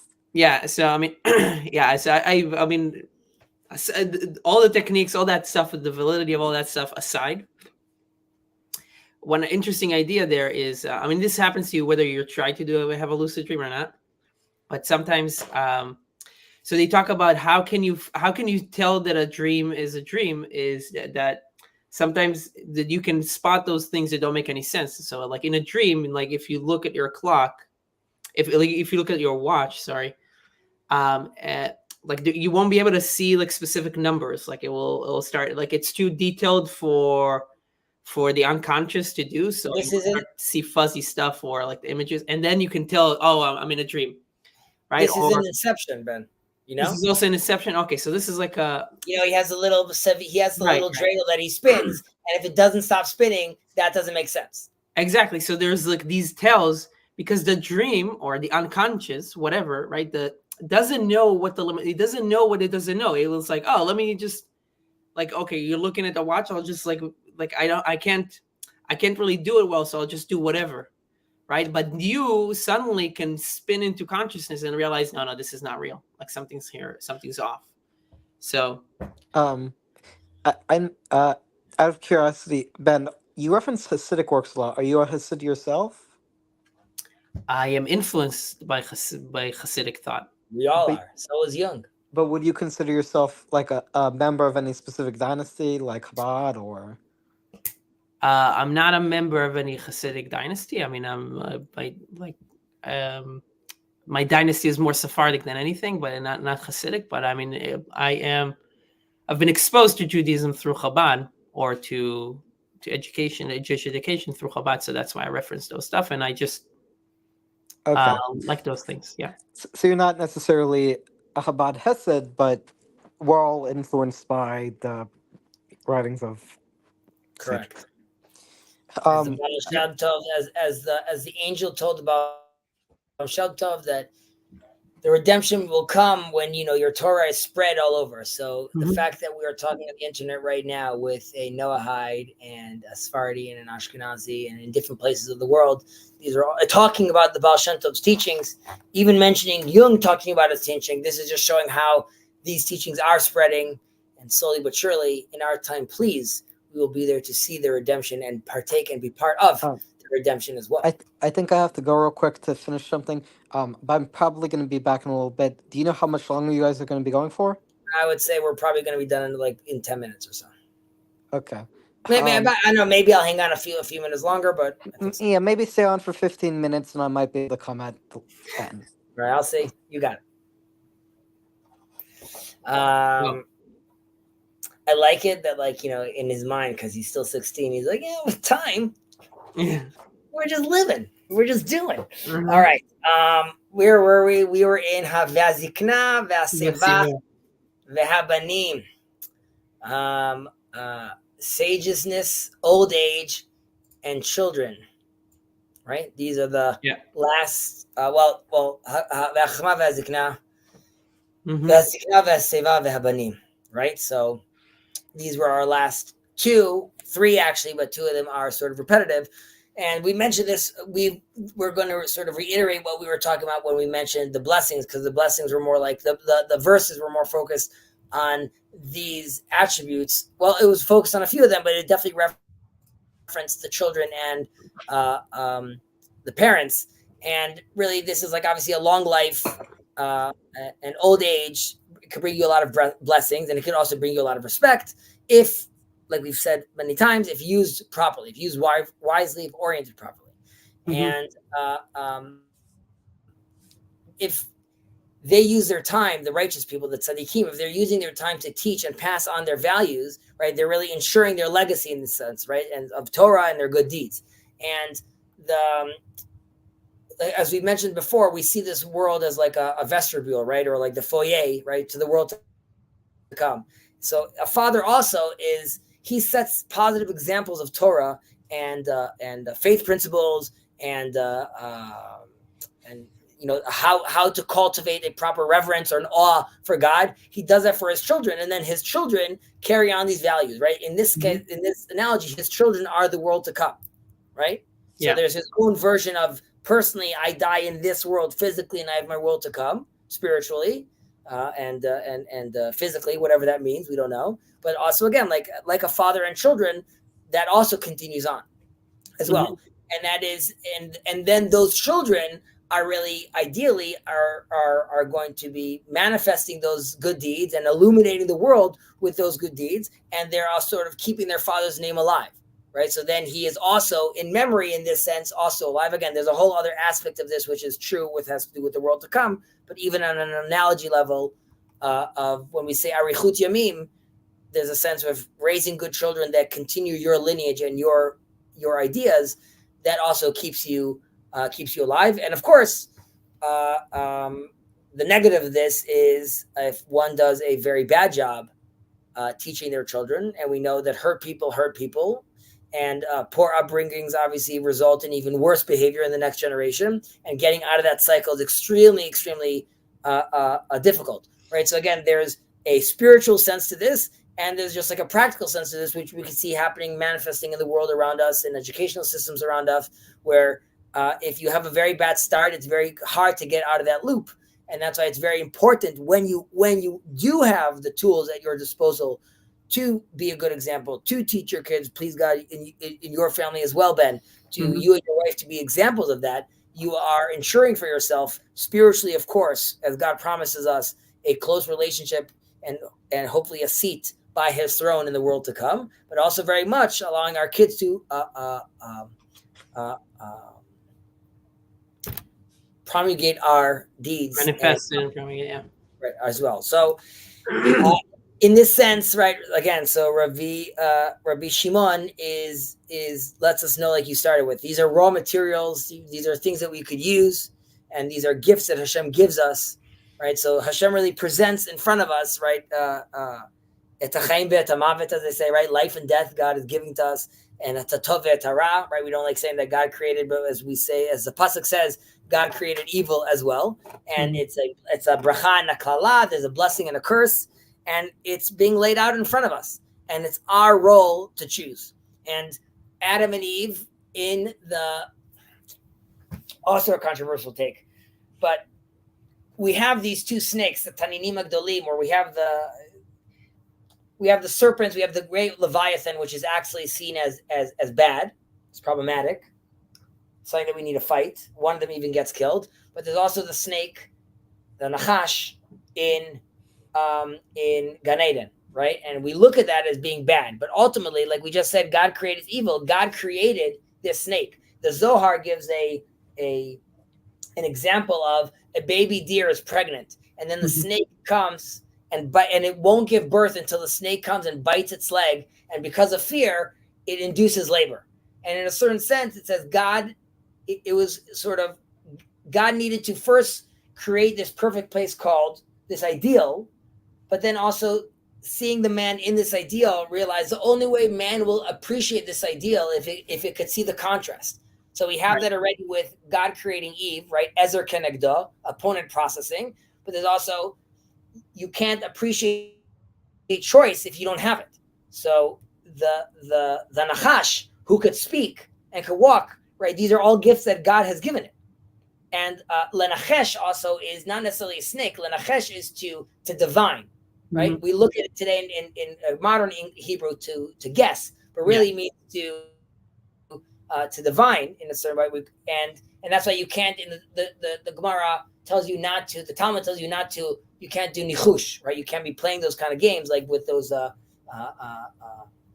using the powers of the sis, so to speak. However, there's a sense where the Nachash is allowing us to look past things and see the good and evil, and try to divine and understand how we want to manifest our life. So these are options that we have. Yeah. And I would, I guess, end saying that these decisions are up for us. We are the ones that make the choices, and we need to choose wisely.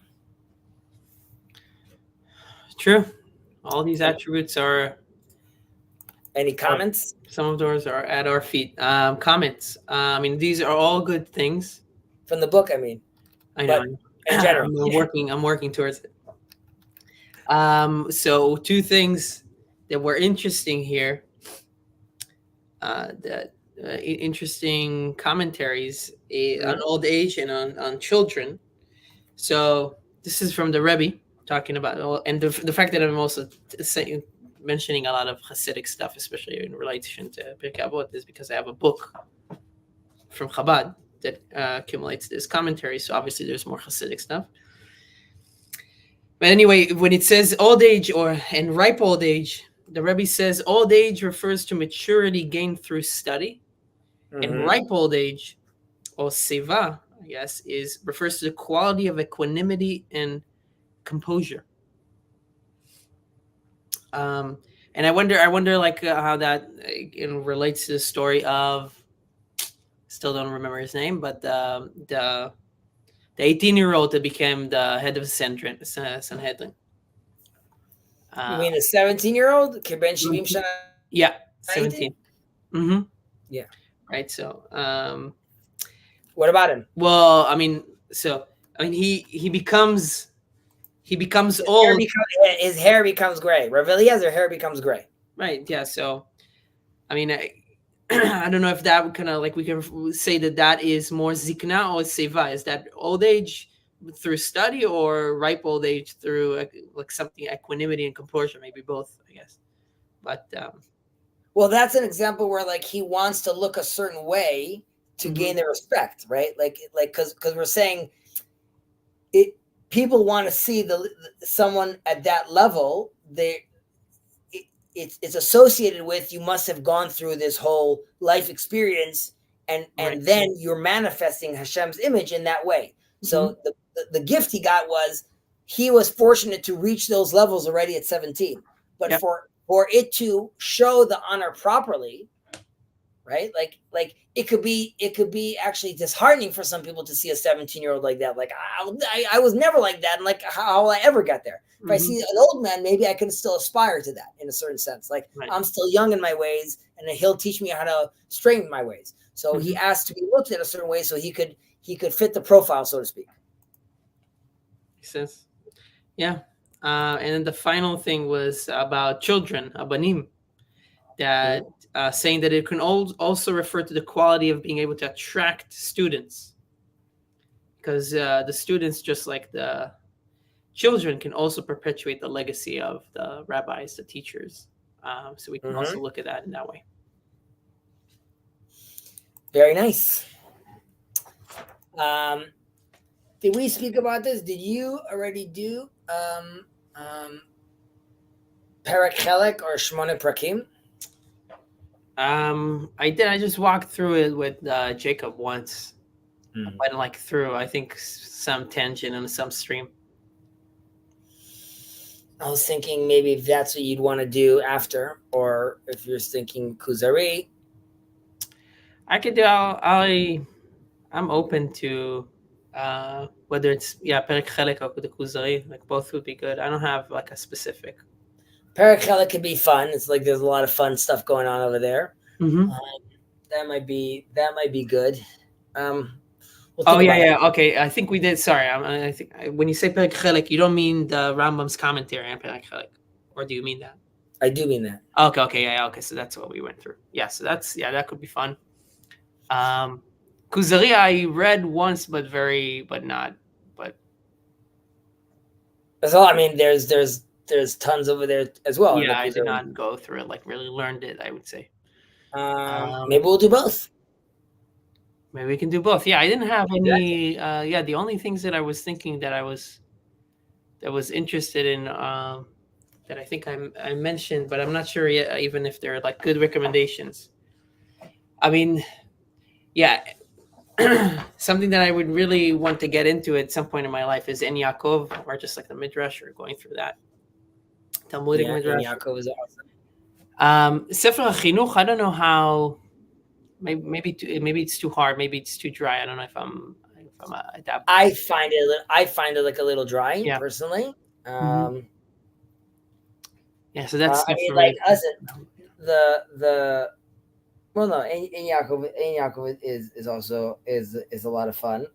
The reason I look at Perek Chelek is interesting, just because like there's a lot over there, which is, again, it's sort of a response back also to sort of the world philosophies at the time that are going on. So you could really see like a live conversation of, like, the Rambam's interpretation while wrestling with sort of what's happening out there in the world. And again, you could see some of this also in Pirkei Avot. That's why to me it's always sort of interesting looking at those. There's and it's shorter. So like if we decide to do that, we can do that, and then like it should be quicker. For sure, correct. I also I don't know if this is as interesting to you. This is actually something that I offered to the Noahides, was if they want to do like a deeper dive on Shema, Shema v'Berchotea, and Shemona Esrei.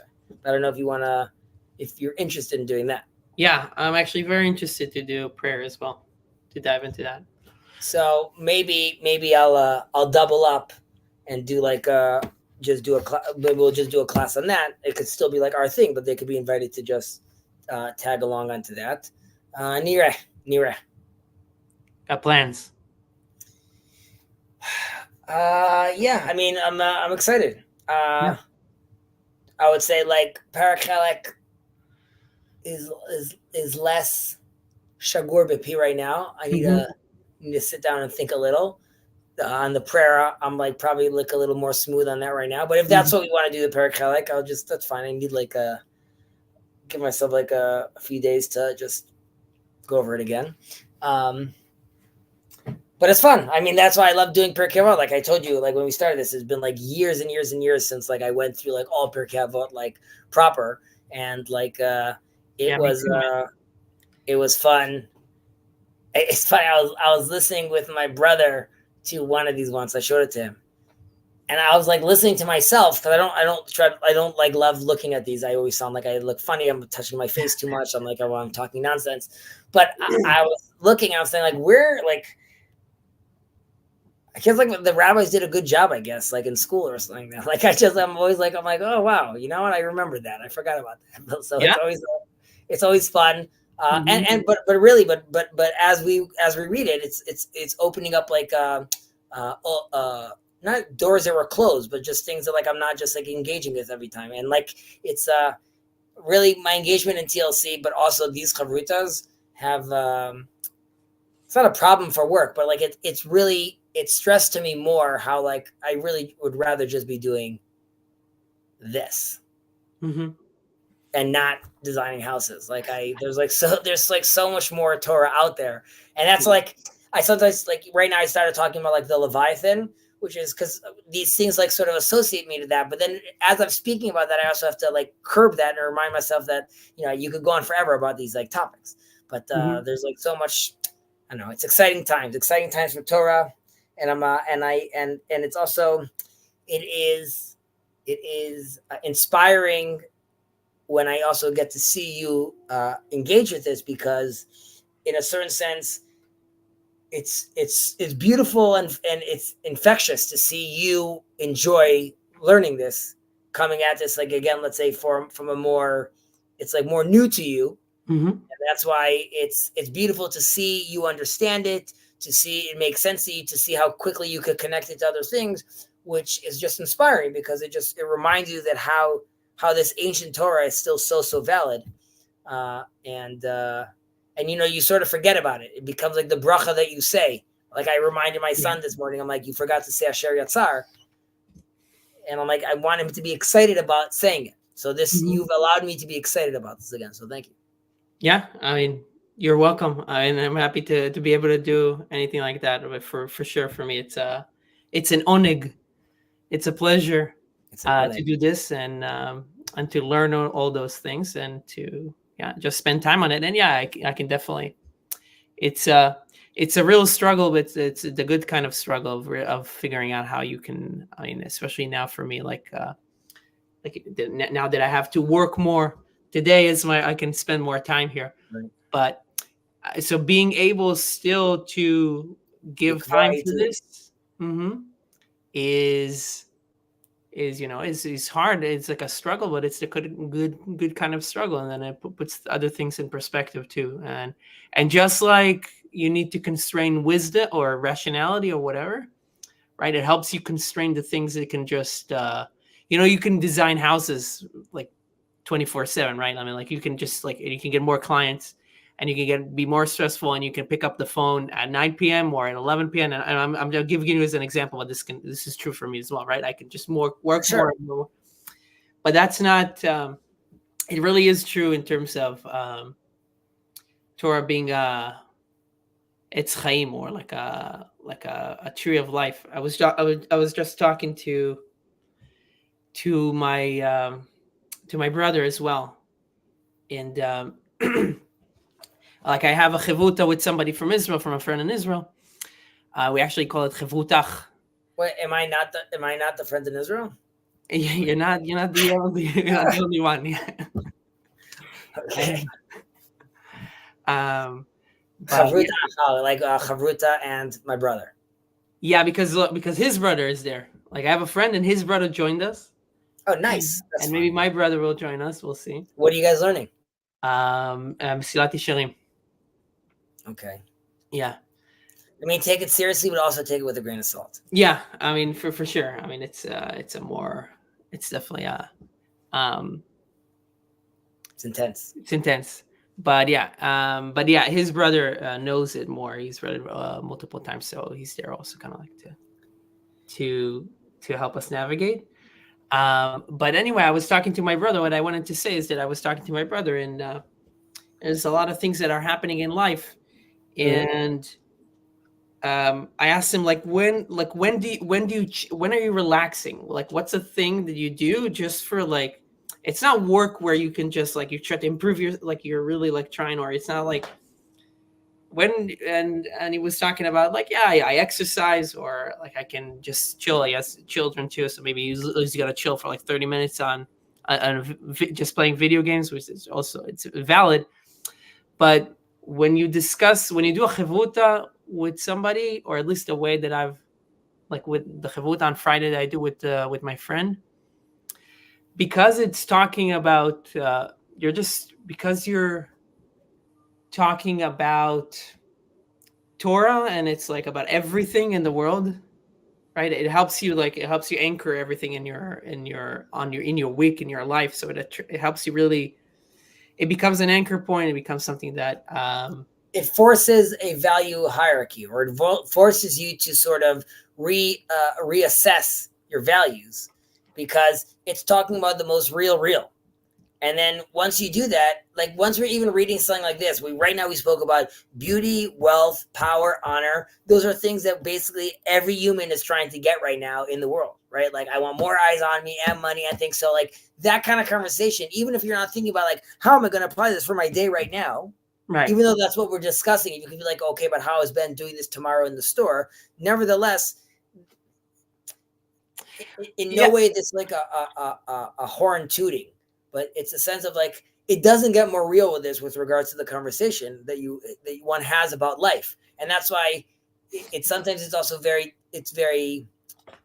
disheartening, right? Like when you could get off of this and you could go online and you could be like the 47th season of like selling real estate, but this time in like Guantanamo Bay, and like so like it's just the world talks about nonsense.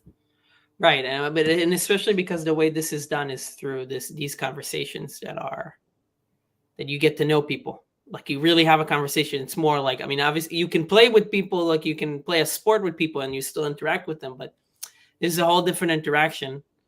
And in some way, in some way, it's still relaxing. Like even though you're talking about all these things that might sound like, whoa, this sounds like overwhelming. Like you're talking about all this. It's still something that allows you to. It's more something that you can like really take in and relax with. So there's a term in Hebrew, I'm sure you've heard it, called chofer. Chofer, yeah. The chofer. You're digging. Mm-hmm. What does it mean you're digging? So like I have a cousin, I joke around with her, but like I'll see her, she'll be like, hi Chezi. I'm like, she's like, hey, how are you doing? I'm like, oh, good, I had a good day. She's like, you're at the chofer. Like anything I say is like already too much. But like definitely if once I start talking about like any topic like this, she basically zones out. Yeah. But the sense is that even the concept of digging, which is for many people, that exerts energy. Also for the listener being like, dude, I'm here at a barbecue right now. I can't talk to you about like the spheres and how like, how that relates to Kundalini yoga. Like, what are you talking about?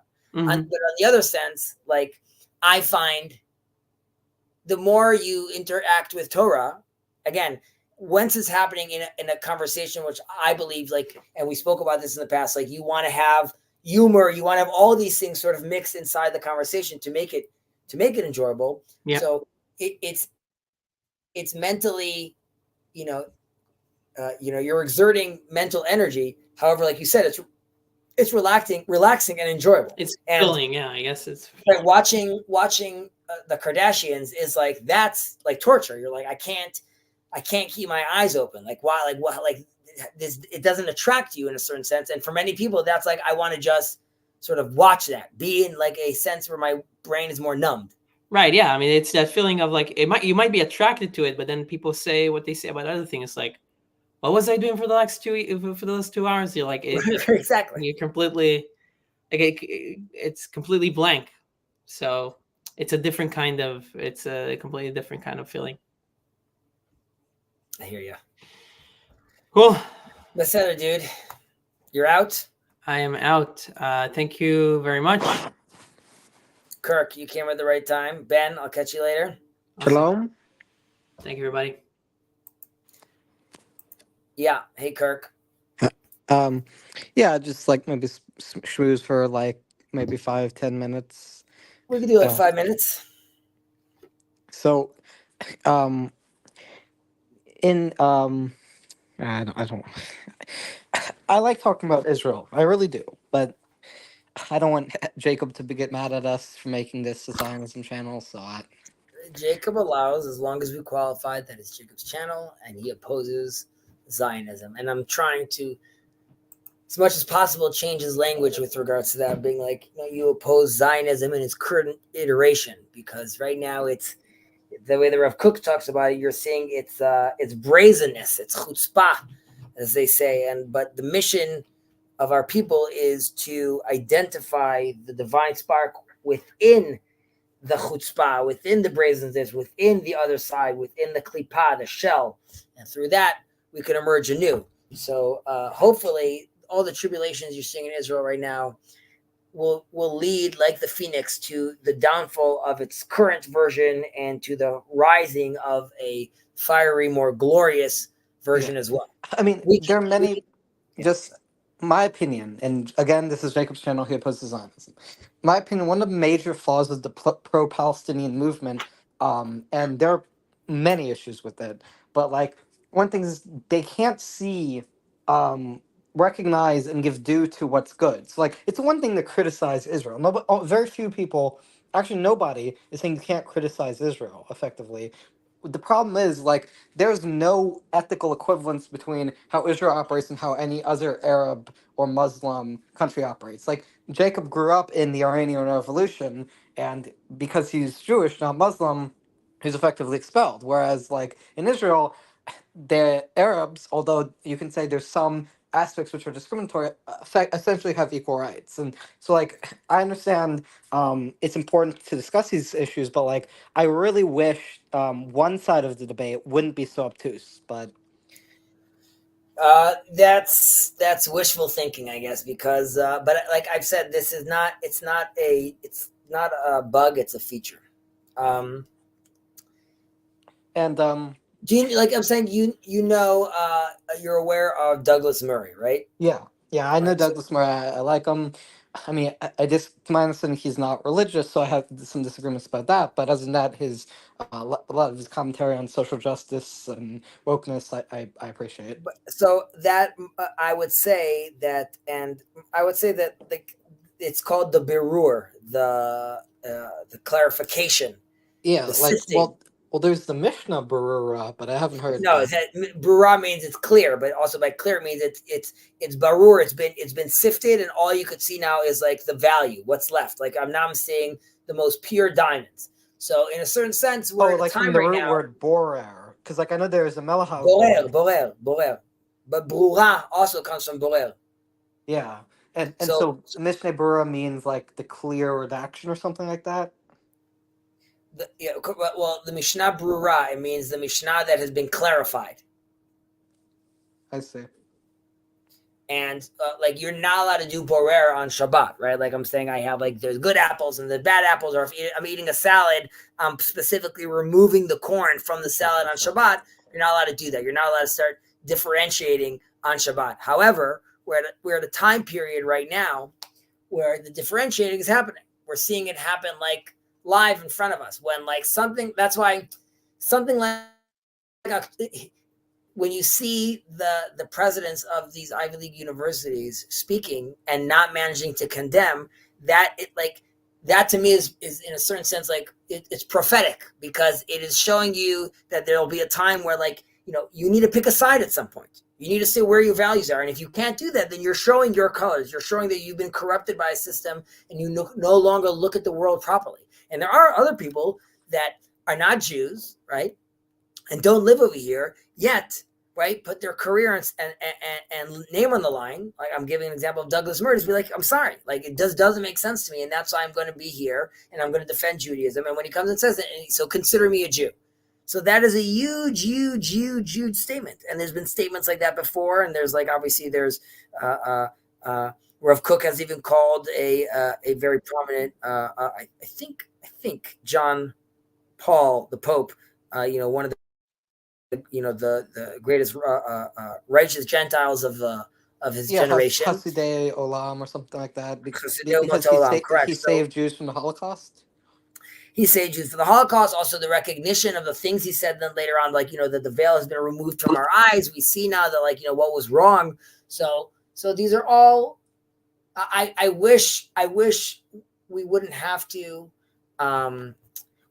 experience the Messianic period like this. However, there's a book called Kol HaTor by the Vilna Gaon, and he has he identifies 4 stages of redemption through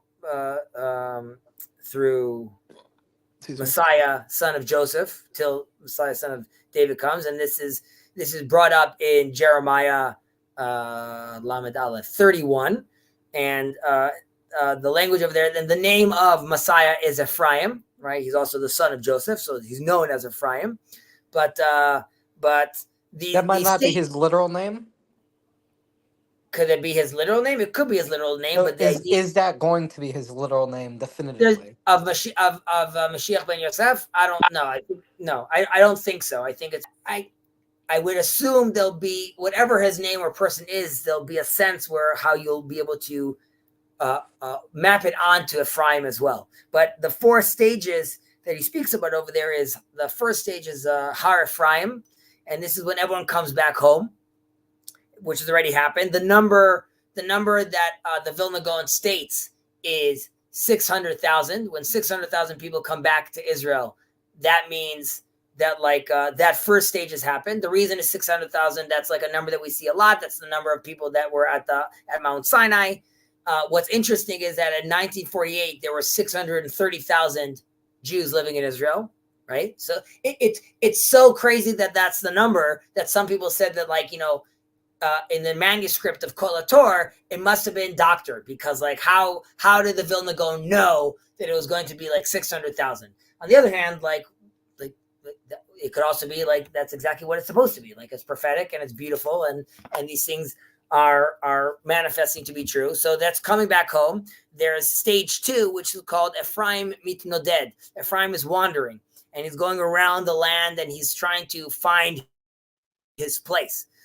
So that's sort of the place we are now. We're in this place where there's this wandering, and Israel, what some people identify, let's say the Zionistic movement, or as a Mashiach ben Yosef mode, is still in its wandering stage, right? It still hasn't got its footing. And that's what the tension we're seeing in Israel right now, the tensions even with regards to democratic and Jewish, those are the Ephraim wandering around. That's stage 2. Stage 3 is from the verse of Haben Yakir li Ephraim, right? That God, once he gets to interact with Ephraim, with the people of Israel, he his heart warms to them. He loves playing with them. He loves his son. So this is really when Mashiach ben Yosef finally is identified, when we could recognize him. And also, with much love to our Christian brothers, when Messiah comes, everyone will know. There will be no doubt. And that's why the Jesus claim is problematic for many different reasons. But for one of them, because he's not seen as Messiah by all. Yeah, well, the idea is the Messiah will enact in the generation, but Christians believe in a second coming, which is not found in the Tanakh to us.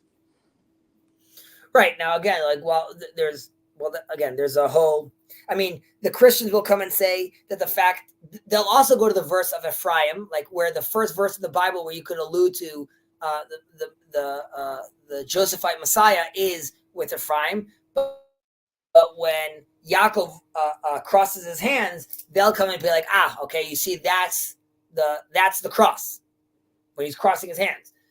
In Jewish tradition, we'll be like, no, that's not the cross. From a Kabbalistic tradition, the cross is he's getting his power from the left hand. And again, I was saying, how he has to manifest through the Sitra Achra, because he needs to be protected. So there's different interpretations, and obviously we believe our interpretations are part of our lineage and part of the rabbinical and Pharisaic tradition. Torah Shabbat Pei. Right, exactly. That's oral Torah. Exactly. And the last stage is stage number 4, is the war, the Milchemet Gog uMagog.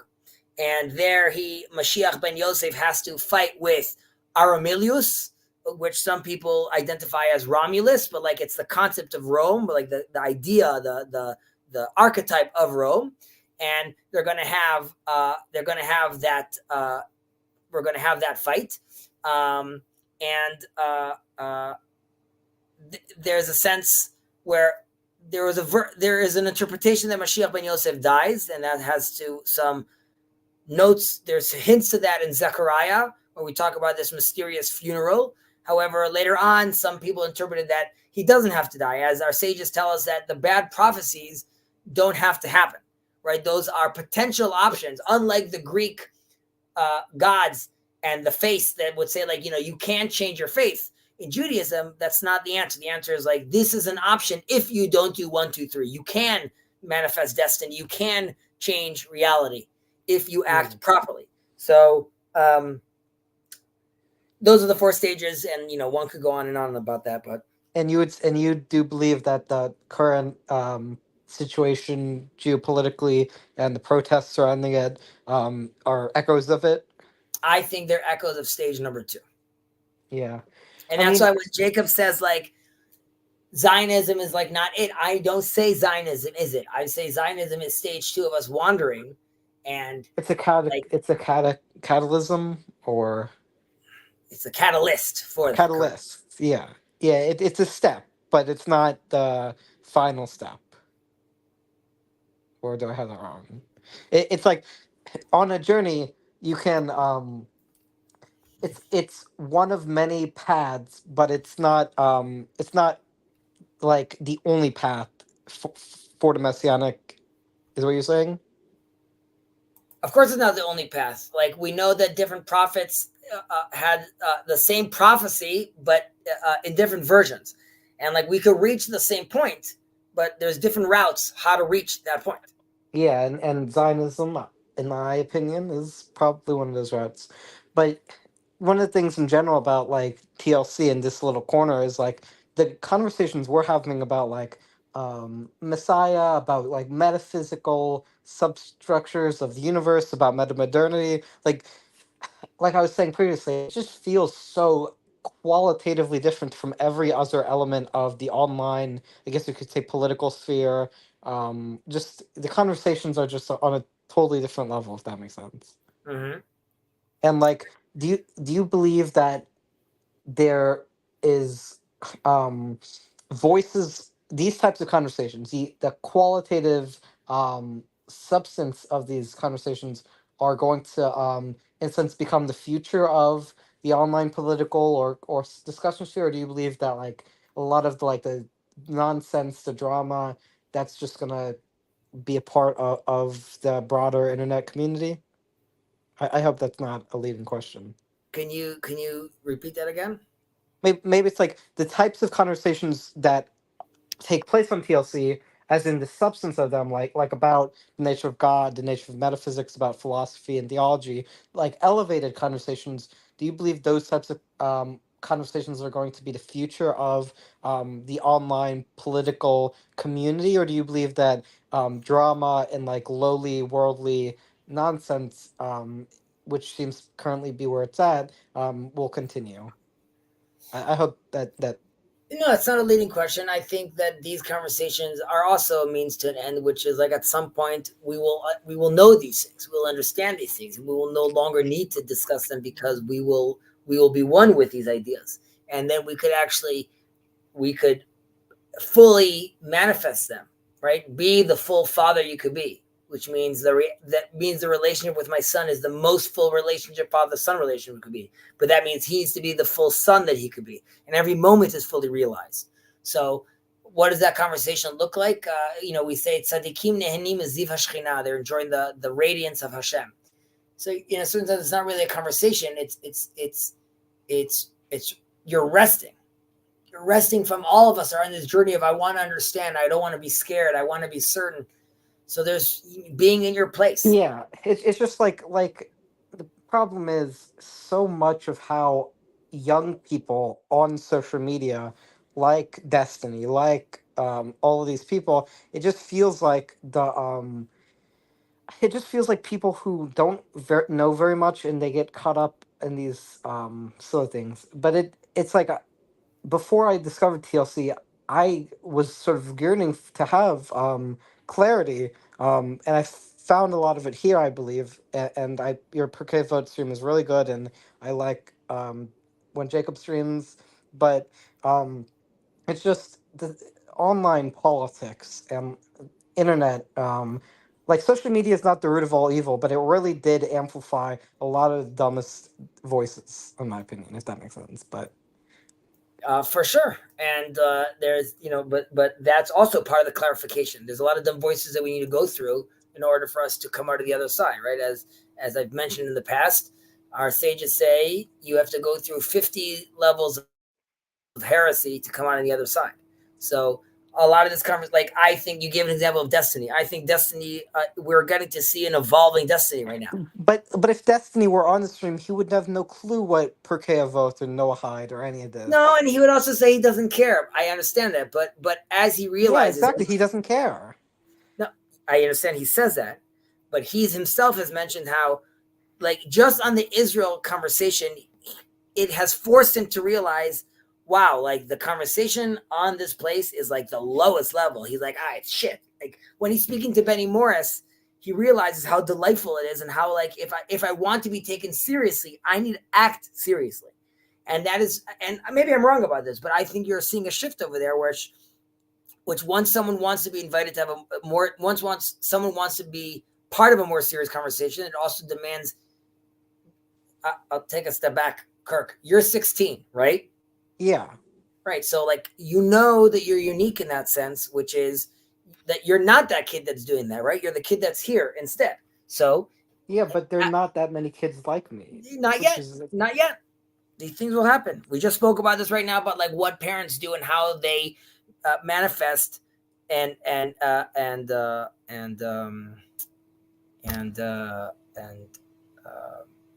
what's the word I'm looking for?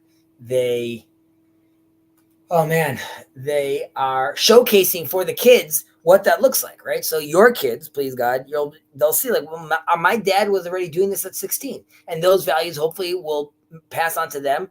And I hope so. I hope so. It's just, I hope so. And I hope the future doesn't tell this. It's just, it seems as though the fact of the matter, so there are different stages of information. So back during, you could say hunter-gatherer times, information was not that easily communicated because people stuck to their tribe.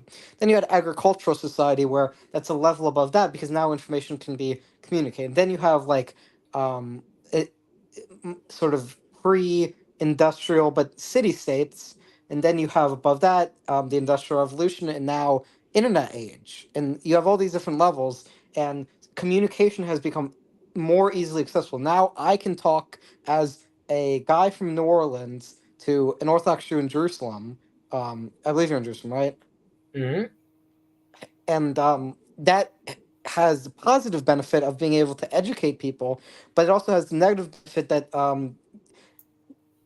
when information is so easily accessible and you have a lot of people who can't discern what is valuable information and what is invaluable information, they can't do that borer, they can't do that differentiation, and they sort of absorb a lot of distractions, they absorb a lot of, I guess you could say, slop.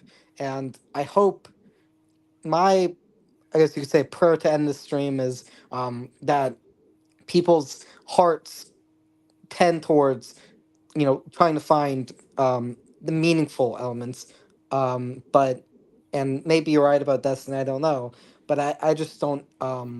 I just want to be realistic. I don't want to pretend as though something's going to happen that it's not. I hear you. Don't worry yourself. I mean, obviously these are okay things to be worried about because they matter, but it's also lechol zman va'et, as they say. It's also okay to be a kid and enjoy being a kid. It's perfectly okay to be into drama. It's just the starting point of a conversation is not necessarily, doesn't have to be serious. There's nothing wrong with talking about mundane elements, but there is a problem when something like politics, something like the main philosophical minded YouTubers are all skeptic atheists. This is well, not necessarily broader philosophical, but yeah, these are supposed to be the important discussions, but even they are not starting from a place of clarity or Who's them? um, like well, not Alex O'Connor, but I would say most of the online atheists, Yeah, other than Alex O'Connor and a couple of others, yeah. I think are like this.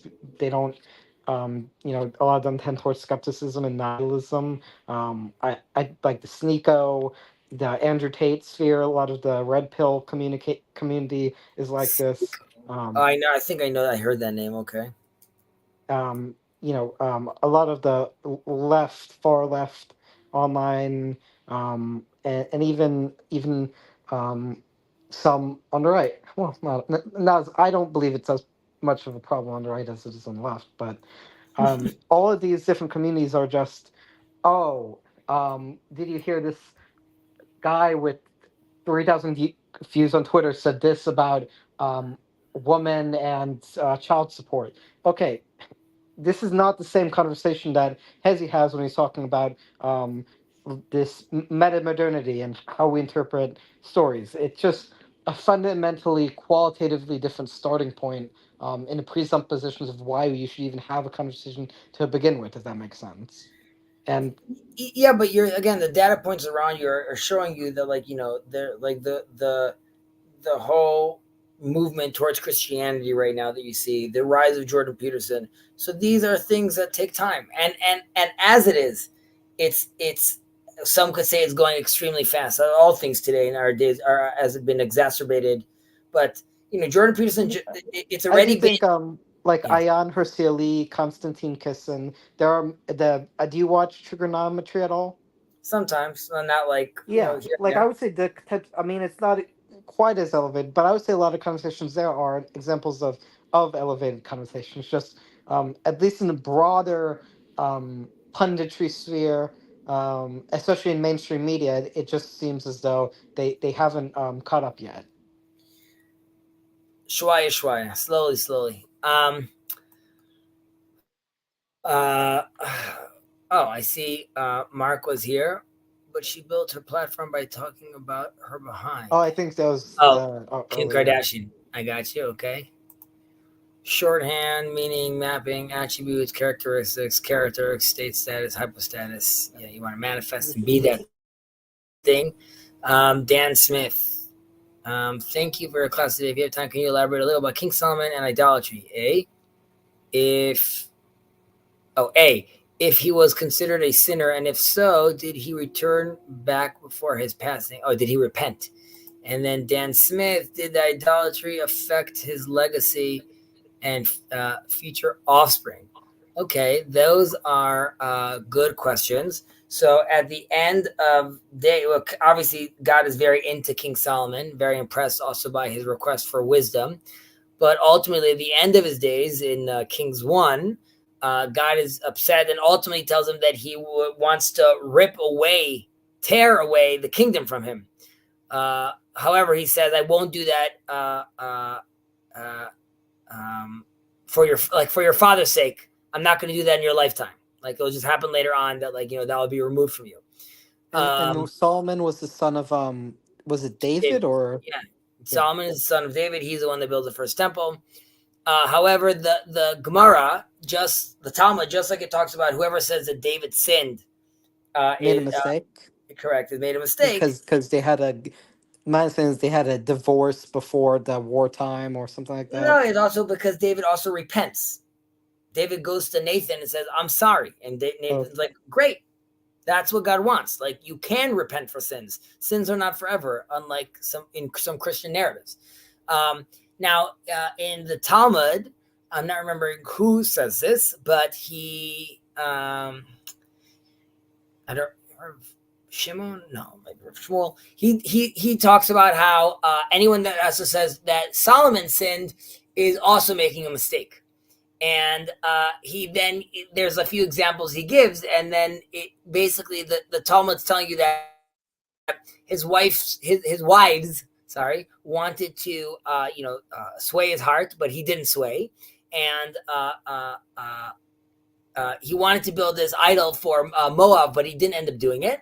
And then his wives worshipped idol worship, and that is attributed to Solomon, though, at the end, because he didn't make a fuss out of it. He should have told his wife, like, no, it's not accepted. And I explained that why I think like he was doing so, because he's didn't necessarily see it as problematic due to his vast wisdom. But so did he sin?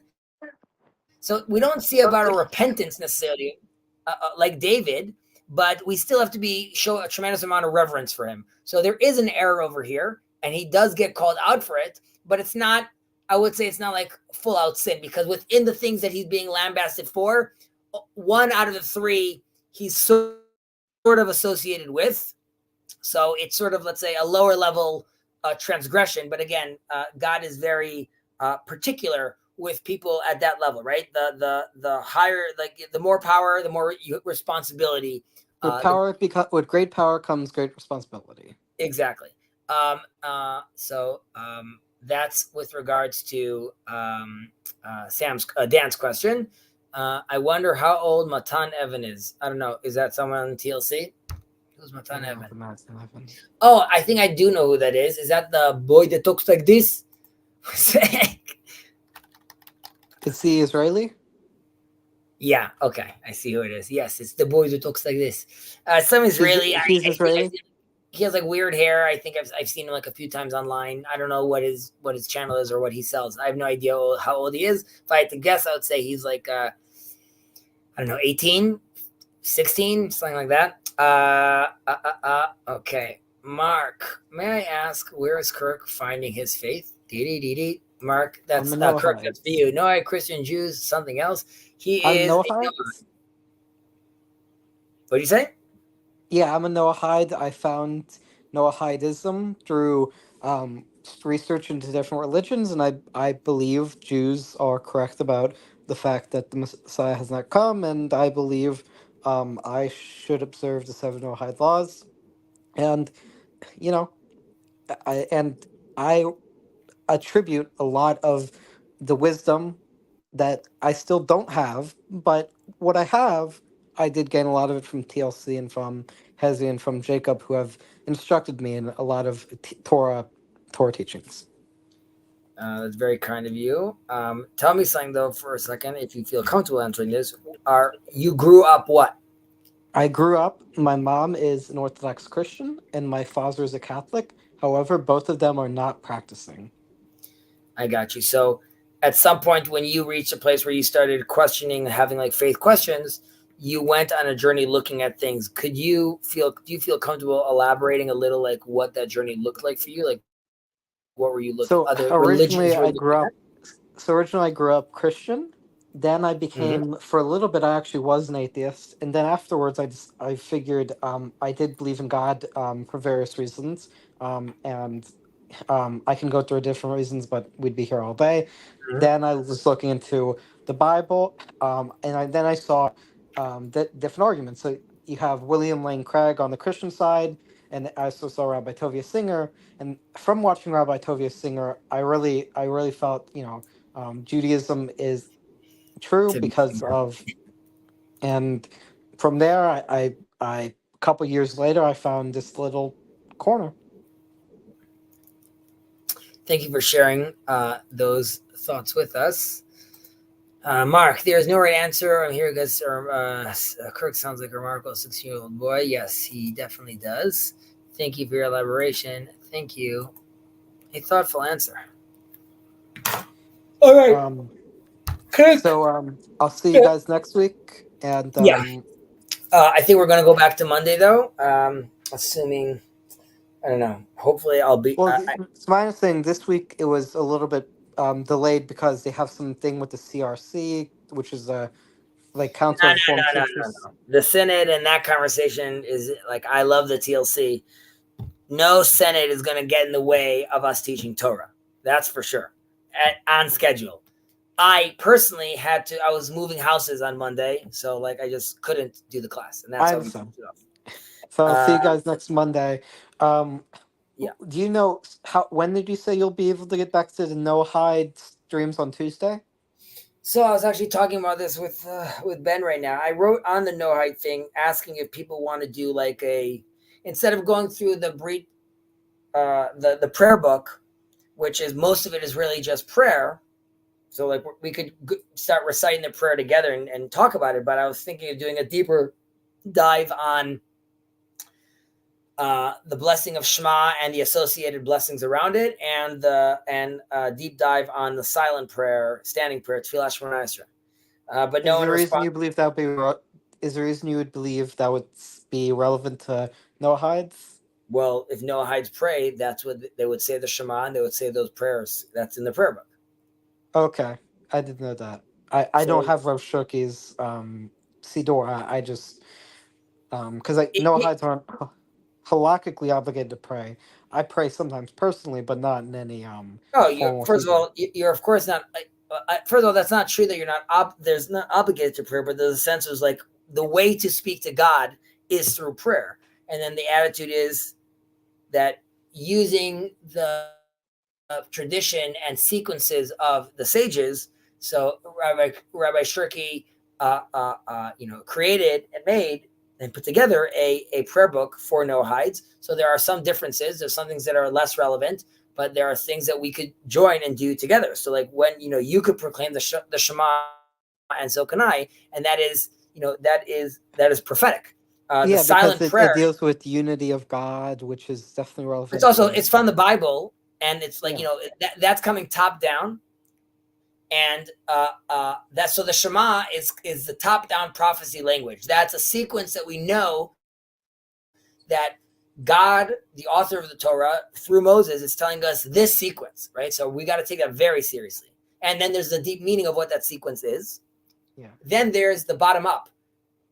We have the conversation of the silent prayer, which the last of the prophets put together. So there too, we have still some remnants of prophetic sequence. So those two prayers are super essential because those are like the last of the official lines that we still have to God. Obviously, there are other prayers that our sages that added and brought on, but those specific ones have the prophetic touch to them. So that's why that's why both Noahide and Jew alike participate in those prayers for God. So now, when I was also talking to Ben about what he wants to do next after Pirkei Avot, I mentioned we could do the book of Kuzar.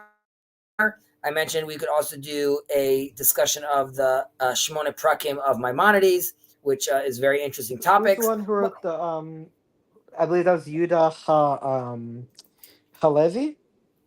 Who did what? The Kuzari. I believe that was Yehuda Halevi, correct? The book of Kuzar, yeah, Rabbi Yehuda Halevi.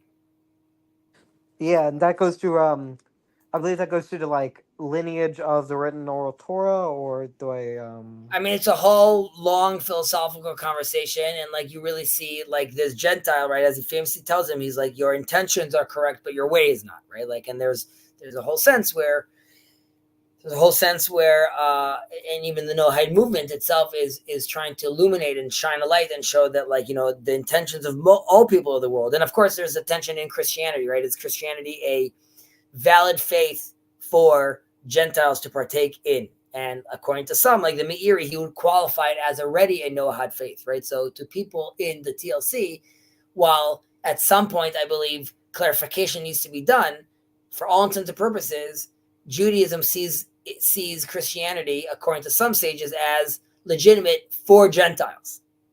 But again, that's and that's not to sound in any way. I hope that doesn't sound disrespectful or like I'm talking down at all. It's only coming, of course, out of love. But there was something else I was going to say. So I mentioned to Ben that Ben also said he might want to also do a deep dive on the Shema and its blessing. So if he wants to do that and the group wants to do that, we could double dip. And then we could do that together. How many weeks did you say before we start doing the no-hide stream again next week? I need to hear back from people. They need to tell me if that's what they want to do. And if that's what people want to do, you could respond back to it. You could write, you could ask. But if people respond, then we'll see. So you don't quite know when, but you'll just see? Right. I don't have an official date right now because it sort of has to do specifically about like the community that's like TLC I community. understand. And Yeah, I mean, I definitely vote yes to reopen it because I appreciated those conversations. But yeah, we'll have to see what like Sandy and maybe a couple of the other people here would but like to say. feel free to add, right, if there's something specific that you want to talk about, add it, and maybe other people want to talk about it as well, and there's enough things, we'll do a I mean, class. but both Kuzari and the Shema both sound like good ideas. I don't know of many other things that would be great for Noahides because again, I don't know as much Torah as you. Maybe like a work of Hasidus, or something like that might be good as well. Because although I would just say, Kirk, because it's important, like before I would say someone jumps into Hasidism, there's a foundation you want to, in Hebrew it's called lemalet akeres, to fill your stomach, which I would okay, say like the sequence of Shema and Shemona Esrei, I would say, is more fundamental. And knowing those things, then on top of that, you want to dress a layer of Hasidic or let's say Kabbalistic or mystical teachings. And while some would be like, don't learn that at all, or why teach that to a Gentile, I don't agree with that. And I agree with Rav Shirky about that, which is like this is Torah that is valid and is relevant to be taught and learned by yeah. Noahides. So However, so probably just yeah. there's a Let's time and start with the place. I would say that Shema. is a Start with conversation the you want. fundamentals. Exactly. Start with the fundamentals, like the Shema, like like Kuzari, which you believe would be helpful in the philosophical fundamentals of Judaism, and then afterwards the mystical and more not necessarily esoteric, but harder to understand if you don't have a good foundation elements of Torah should be learned afterwards. Will be learned afterwards. Correct. I see that we have a comment from Andrew. The That would be great to do the Shema. He says Rabbi Shurki is doing stuff on the Kuzari right now. So, um, I mean, I think it's quite obvious that like I am I'm a Rav Shirky fan, and the much of the Torah I I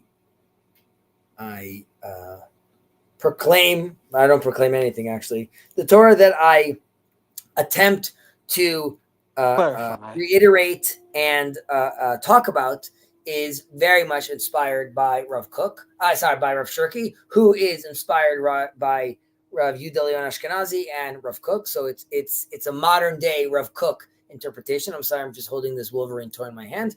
It was just on the table here. My son was playing with it, and uh, so if I speak about the Kuzari, is very much actually both the prayer and the Kuzari are both going to be echoes of Rav Shirky's teaching. And the reason I choose Rav Shirky is because he is prolific, extremely well read, and like Rav Soloveitchik of his time, who was both um, academic and worldly and a titan of Torah, and that allowed for like a synthesis, right? That allowed someone to, let's say, take Kierkegaard and discuss that from a Jewish perspective. So too does Rav Shirky.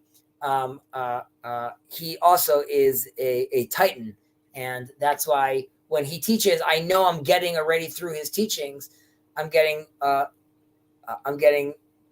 the Western philosophers, the French philosophers. I'm getting uh, uh, uh, uh, Greek myth, different interpretations, biblical criticism. All these things are already being woven together and sifted through, and that's why I am very much a fan of his Torah. What's up, Andrew? Hello. How do you know Rav Shirky's doing Kuzari right now? Are you following Rav Shirky, Andrew? I sent an email to like Hillel at UCLA, and then they hooked me up with his no hide stuff. I haven't. I've just been getting his emails. I haven't like. They've got a ruta or something like that. They call it, where you study in pairs or something. That I guess they invite everyone to. Yeah, they mentioned they were going through the Kuzari. Is any of I this just get their summaries. Is any of this stuff online? Yeah, all of it's online. Yeah, Yeah. it's through Zoom, I think. Yeah. Yeah. Well, I don't know. I mean, I'm not gonna watch it now, but maybe. I mean, maybe if they have published a video, I might look at it. But I mean, it depends. It depends what teacher is teaching it. There's Rav Chaim Goldberg that teaches it, and there's a few others. There's a guy named Dan something. He's like a booming voice. Dan. Andrew, what are you still? And you don't have to answer this if you don't feel comfortable. But like, is there a reason you're dabbling with the Noahides or? I mean, well, this is funny. Most religions just have like a base, like little package that you get, like a set of beliefs or worldview. You just get as like as a participant, as part of the laity. It's the buy-in. Yeah, and even just knowing that is good. You know, like I'm not going to delve deep into anything, but just you're saying it's sort of as a default, knowing that like at the base, this is true to, let's say, as far as Judaism is concerned, this base buy-in sort of hooks you up with the big man, regardless whether it's Muslim, Islam, Hinduism, Christian. So that is, so for all intents and purposes, you are a Noahide, right? Because like you are understanding that and seeing that. And then the question is, and this, and we speak about this comfortably in this brave space, you identifying Jesus as the Messiah, right? Ultimately, as far as Judaism is concerned, as long as you recognize the Father as the source, or ultimately there being one, this is again controversial. I understand that in Christianity, you're also seeing, of course, Jesus himself as God, but ultimately there's only one unity. There's the one ultimately. So then you're there. And the rest is clarification. And I would say we're all waiting for that clarification. So we could get more of that. And I think we've come much further than people have in history. And that's also because we allow ourselves to be open, and we allow ourselves to speak to each other and retract from ourselves, and really make sure that when I'm speaking, I want to know that you're understanding what I'm saying and not that I'm saying what I think. So that allows us, of course, to bridge the gap in a certain sense. And it also means that in Judaism, there needs to be more comfortable speaking about, going even as far as saying, yes, that even in our texts, there are people, very, very few, but even people alluded to Jesus potentially being, again, a potential of a Josephite Messiah. Again, in our tradition, that potential ends up not working out, right? It could have been that it didn't end up working out. And again, there's different versions of how we interpret that, but as far as your buy-in analogy, that totally makes sense to me. Why you want to be like, I want to know that like I'm covering my bases, and that makes sense. Well, he's a Christian who wants to understand, his spiritual elders. Is that? Yeah. Yeah. I mean, yeah. We don't. I mean, I'm not trying to dissect you right now. I'm just. Don't worry. All right, guys, I gotta go because I'm starting to not think clearly anymore. I understand. I'll see you guys next week. Good to see you too. And please feel free to join next time as well. And I'll catch you on the flip side. And aside from that, but by the way, before I hang up, Andrew, you doing all right? Yeah, family okay? Sending you strength, Andrew. Yeah, big chillin'. We hope the best. We'll talk. I'm getting my account right now, so I'm sorry if. All good. To anyone watching, how many people are watching? 32. No way, 32 people are watching. Oh, here we go. Is that bots? 25 are on Jacob's Twitter. Can you watch this on Twitter? Yeah, you can watch on No, Twitter. I think the Twitter numbers are inflated because it's anyone who's like recommended the stream. They Gotcha. Not like currently watching. Really, -3 people are watching. Oh, okay, I understand. All right, guys, I'll catch you later. Okay, we'll catch you later, Huzzy.